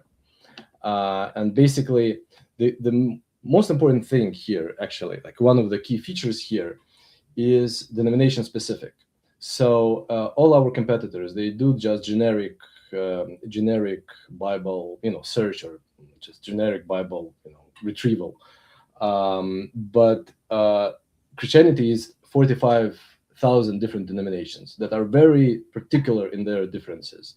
So basically, what I'm building now is the system that responds to that turns that fragmentation into barrier into strategy. So we're selling to the church, not just that your voice will become, voice accessible to people, but also the whole hermeneutics, the whole prioritization of what should be responded. Like basically the answer to a question my son is gay, what should I do, is very different in Protestant church and in Orthodox church.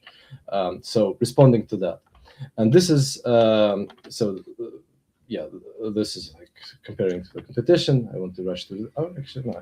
Actually can stop here for a second. So yeah, these two key points. This is a massive market. If the right angle, if there is a right angle, our competitors are making hundreds of billions a year, some of them a month. So obviously, all the Christianity, billions of potential users, churches are ready to pay for this directly, or just pass it to users. I'm raising 200K now to basically build an app, create for all the first partnerships. Basically a couple of months away from launch, and that's that. And you're the first people who are outside of my close circle who are hearing about this. Thanks, Misha. I love the design of the presentation, right? Like your architectural background and like design background shows. A couple of comments. The presentation itself may be a bit more practice, right, so that it flows more. I can see the market, right? Like the religious quote unquote market is great. Personally, as not an atheist, but as someone that finds wisdom in other places, I may not be a right client or investor for this. I still see the market. I would have loved to see the GTM as usual, right? Because it's easy to say, I can see how you could sell to pastors and ministries, right? But I want to learn how. Is it like Facebook ads? Is it Insta ads, right? Is it remarketing? Cold calls. I'm doing cold calls. Okay, cold calls. And what is your background in cold calls, right? Like, why are you the right person to build this, or have you done cold calls successfully? I've I owned did. a call center with 200 Mm. employees, right? So tell me a bit Yeah. more about that. No, I'm not a perfect, cold call sales guy for many reasons, but I do have that guy in my team and as advisor with my co-founder in my previous company.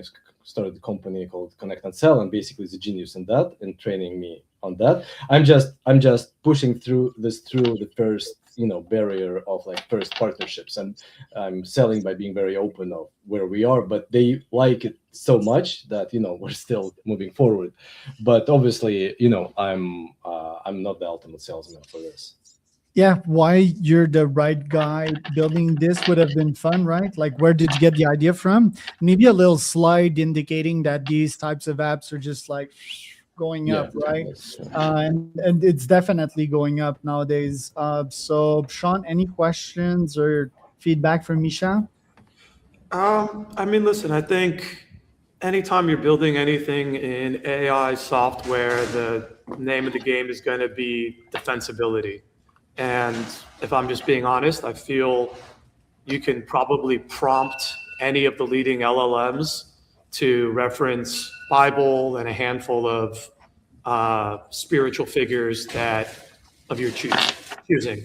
And I also feel like, because I've seen my friend do it with a fitness app, you can also vibe code a half-assed version of this as well in a weekend by just being like, hey, here are the religious people I follow. Here's the books I care about.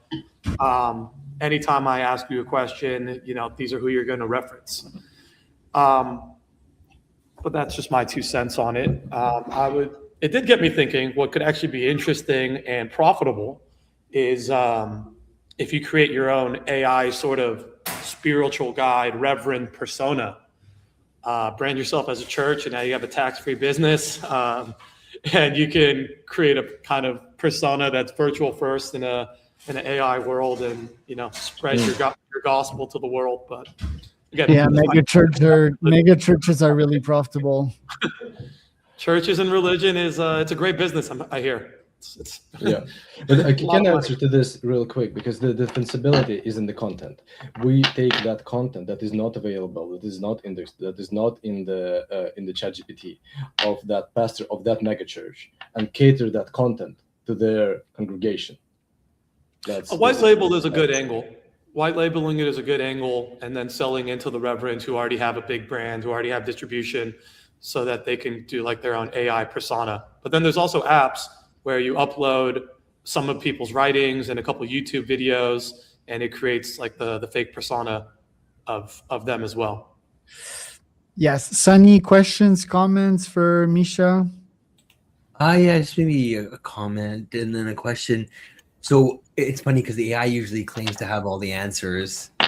We hear, the source material actually might. So how do you build trust that you're retrieving wisdom and not just reshaping it? Not reshaping wisdom? Yeah. Oh, right. Because there is no generated text. It's just quotes from the scripture and from if you follow Jordan Peterson, for example, you may respect. He did the whole commentary on the Bible, so he may be a voice. Have you studied competition though? My Yes. wife uses this Bible app, and I'm pretty sure there's a GPT in there. And Bible. Yep, exactly. 30% of content is hallucinated, and you talk to up to. Okay. But they feed it the real Bible content. It's not paraphrased or hallucinated. Okay. Bible app, right? Yeah. Yep. That's. But there is a chatbot. You're talking to a chatbot. Yes, but it doesn't paraphrase it. It cites it as such, right? And also, it's a bit. I'm not sure what you mean. I haven't studied. There's the New Testament. It seems the word is always being changed in some degree, right? Well, I guess what you're talking about is, again, the denomination specific configuration. Again, if you're asking ChatGPT, you're getting generic safe service level response. For, like, for example, Orthodox, there is a different number of books than for Protestant, and the values, let's say, are different. So, and there are many quotes in, like, Old Testament that are not surfaced by ChatGPT just because that's a very different protocol. So, like, safety protocol. So if like, for many denominations, there is no product that caters to their specifics, and these differences between the denomination is actually kind of the fuel of the faith, if I may say so. It's like the main thing many people are like carrying. Mike, any questions for Misha? What makes this, I think we're trying to kind of get to what makes this special. And I think it personalizes it to your faith, I think is what we keep. Is that right? Now, yes, does exactly. Yeah. That is the main. So two things. First is this, that system of weights, and it's called hermeneutics, right? That yes. And the second is that there is no intermediary really between you and the word of the source of wisdom that you trust. So there is no chatbot. There is no, like, you just ask your book or your pastor a question and get direct quote. Again, not the surface level, not the same one every time, but specific to your life situation right now. And maybe I missed it. What was the price point for the B2C? Yep. No, it wasn't a slide, but so let's say the average. I want to average about $10 a month, with like some lower tiers like 5 up to. But I'd say our competitors basically that provide, I believe, more shallow and generic experience, not catered towards particular denomination, charging up to $7 a week. So there can be a good price point, but I mean $10 a month. That's where I think it's one more thought that maybe in the future for a phase 2 would be, there's a way to, maybe, I don't know if it's Claude OS that you would leverage or what you would leverage, but to understand understand you, right? Plus the question you're asking, plus where you're trying to pull the information from, to give you an answer of this is what they think, and based on you, here's what you should and should not do in this situation. Might make it really personalize it a little bit more. Thank you, Misha. Thank you, Mike. Let's go to your last contender. Axel, glad to have you on the show again. We can see your screen. We can hear you loud and clear. Stage is yours. Wonderful. Thank you very much. Yeah, I think even today we've heard a little bit about this new thing called AI. And probably everybody has heard by now that the GPUs that are used today are a little bit on the power-hungry side, and companies start building nuclear power plants right next to the data centers. And that's, of course, not really sustainable. That's not something that is cheap. Both the TCO and the purchase price is too high for both of them. So something's got to be done about that. And the only way to do that is by making sure those data centers are more instruction and energy efficient, because by 2028, 12% of the US electricity generation would go into power for data centers. That's not sustainable. And we see a bunch of trends actually that basically say that something's changing. And one is repatriation of workloads for AI into on-prem data centers. And the second is there's an issue with data sovereignty and data secrecy and security. And if you look at the data centers that are on-prem, they are much more power constraints. Usually you see 1 to 5 megawatts of power available and very little cooling. And so that, of course, means, one more time, the underlying strategy has to be to have more energy and instruction efficient devices that carry the workloads for AI. And that's exactly what we're working on.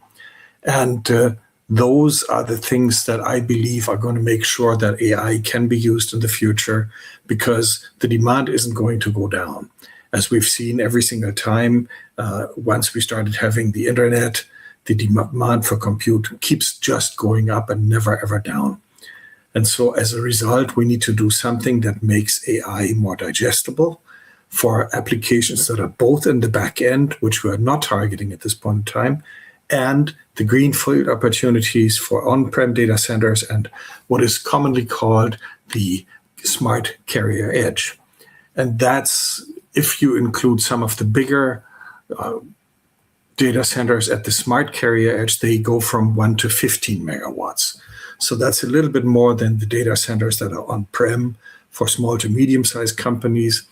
And we believe we've got a very good chance in penetrating that market for the AI servers, because again, that's something that NVIDIA and AMD can't serve, and we can, because we have different underlying technology that is patented and that allows us to scale out more linearly.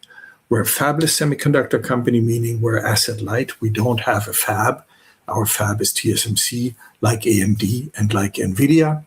And one of the many things that we do differently is we have internal switches, external switches. We've got universal ports that connect processors to accelerators to smart memory. And by doing that, we have an order of magnitude improvement in power, performance, and utilization against the current paradigm, which is the CPU and the GPU. Using that, we can build a data center in a box, and that allows people to easily build AI data centers that are much more energy efficient and instruction efficient than what's out there today. We have a whole bunch of memorandum of understanding, letters of intent signed with the tier 1, tier 2, and tier 3 OEMs. We've got one defense contractor. In fact, we've got the DIU, the Defense Intelligence Unit, signed up. They're interested in what we're doing to secure the communication between ground stations and the satellites up there.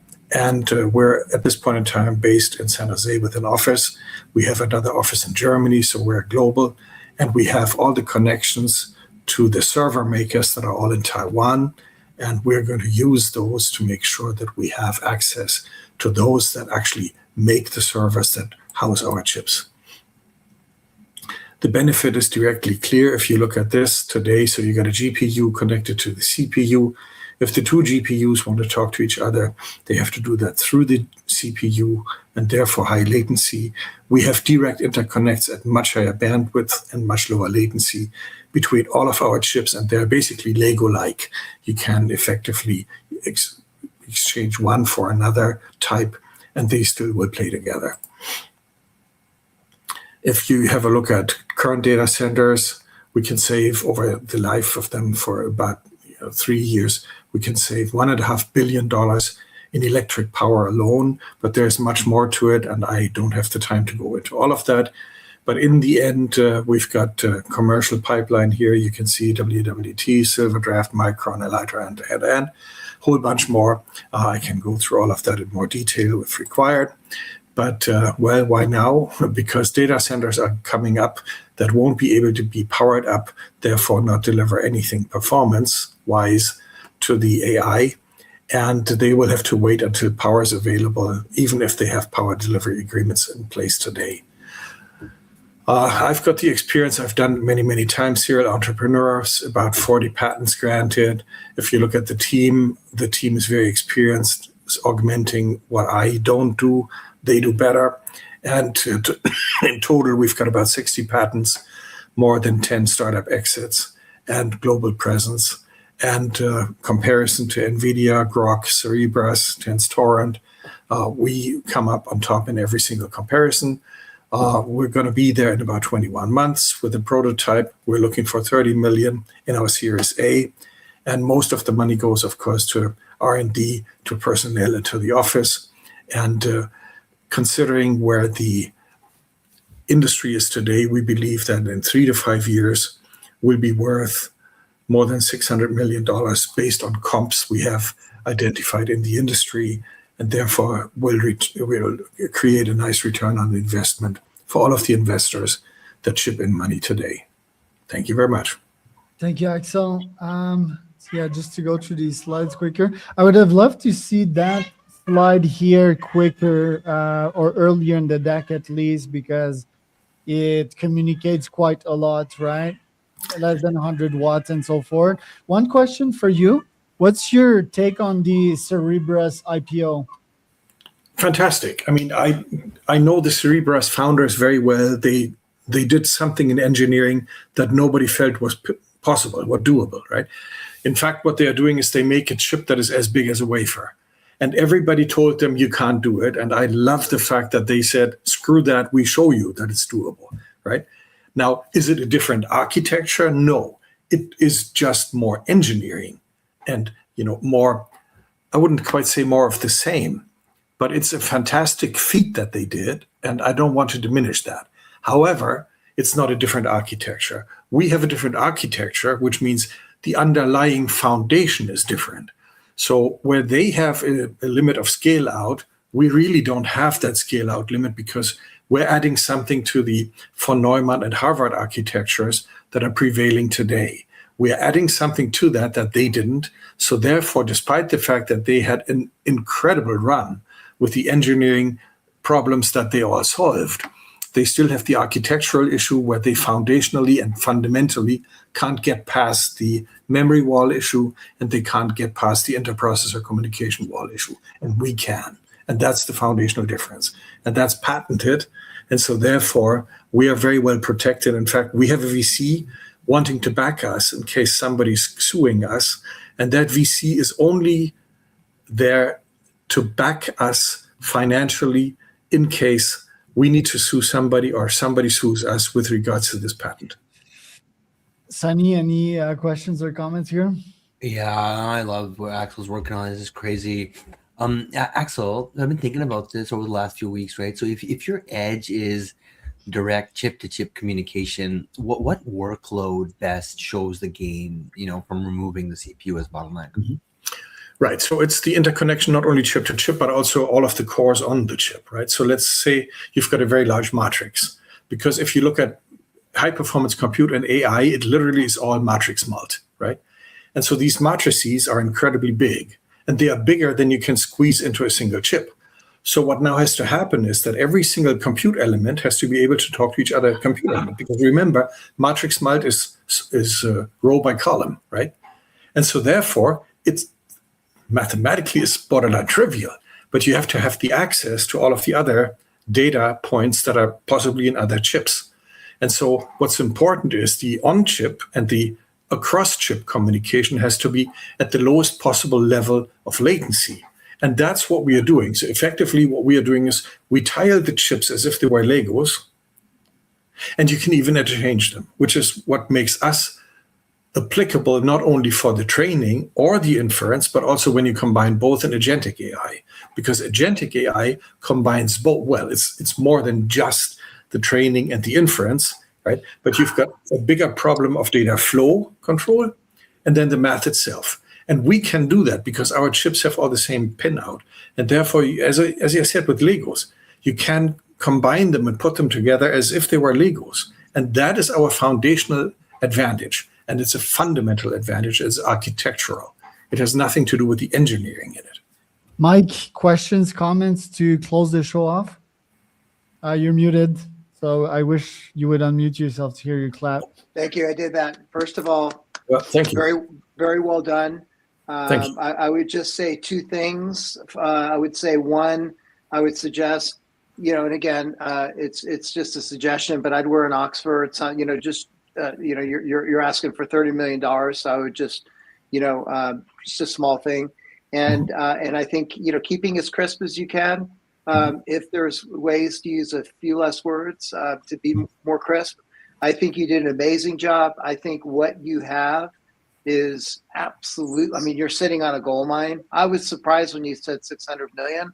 I was thinking $1.5 billion, $2 billion, because it's not a market that's shrinking. It's a market that's growing at, a 10, 100, 1,000 pace, but really, really well done.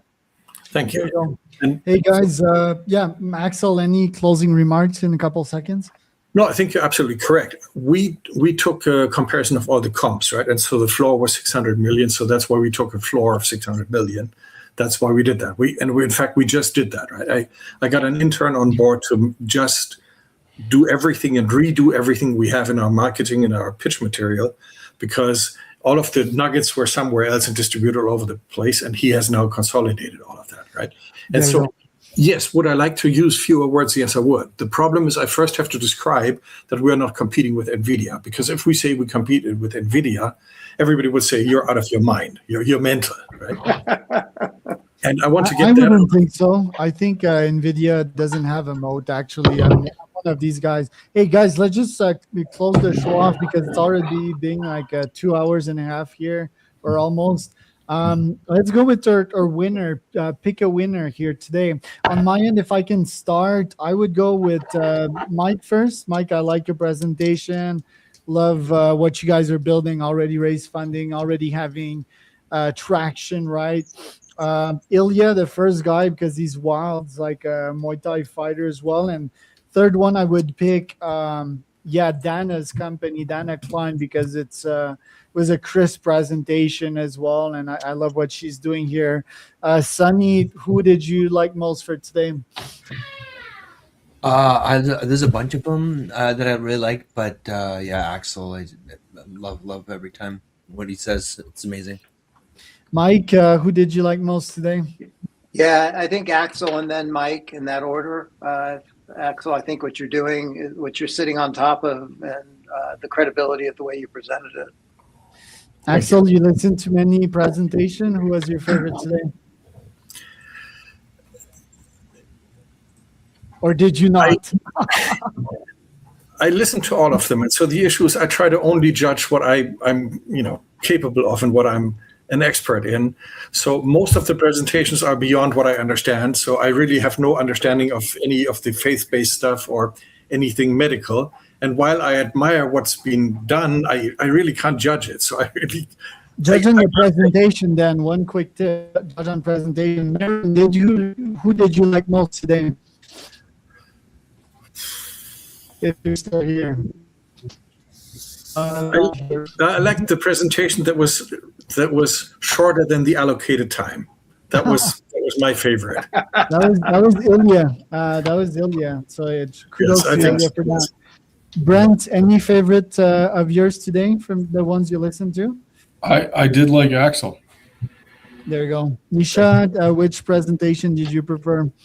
I think Ilya stick to me with me. And Mike, which one did you prefer? I like Sharif's presentation.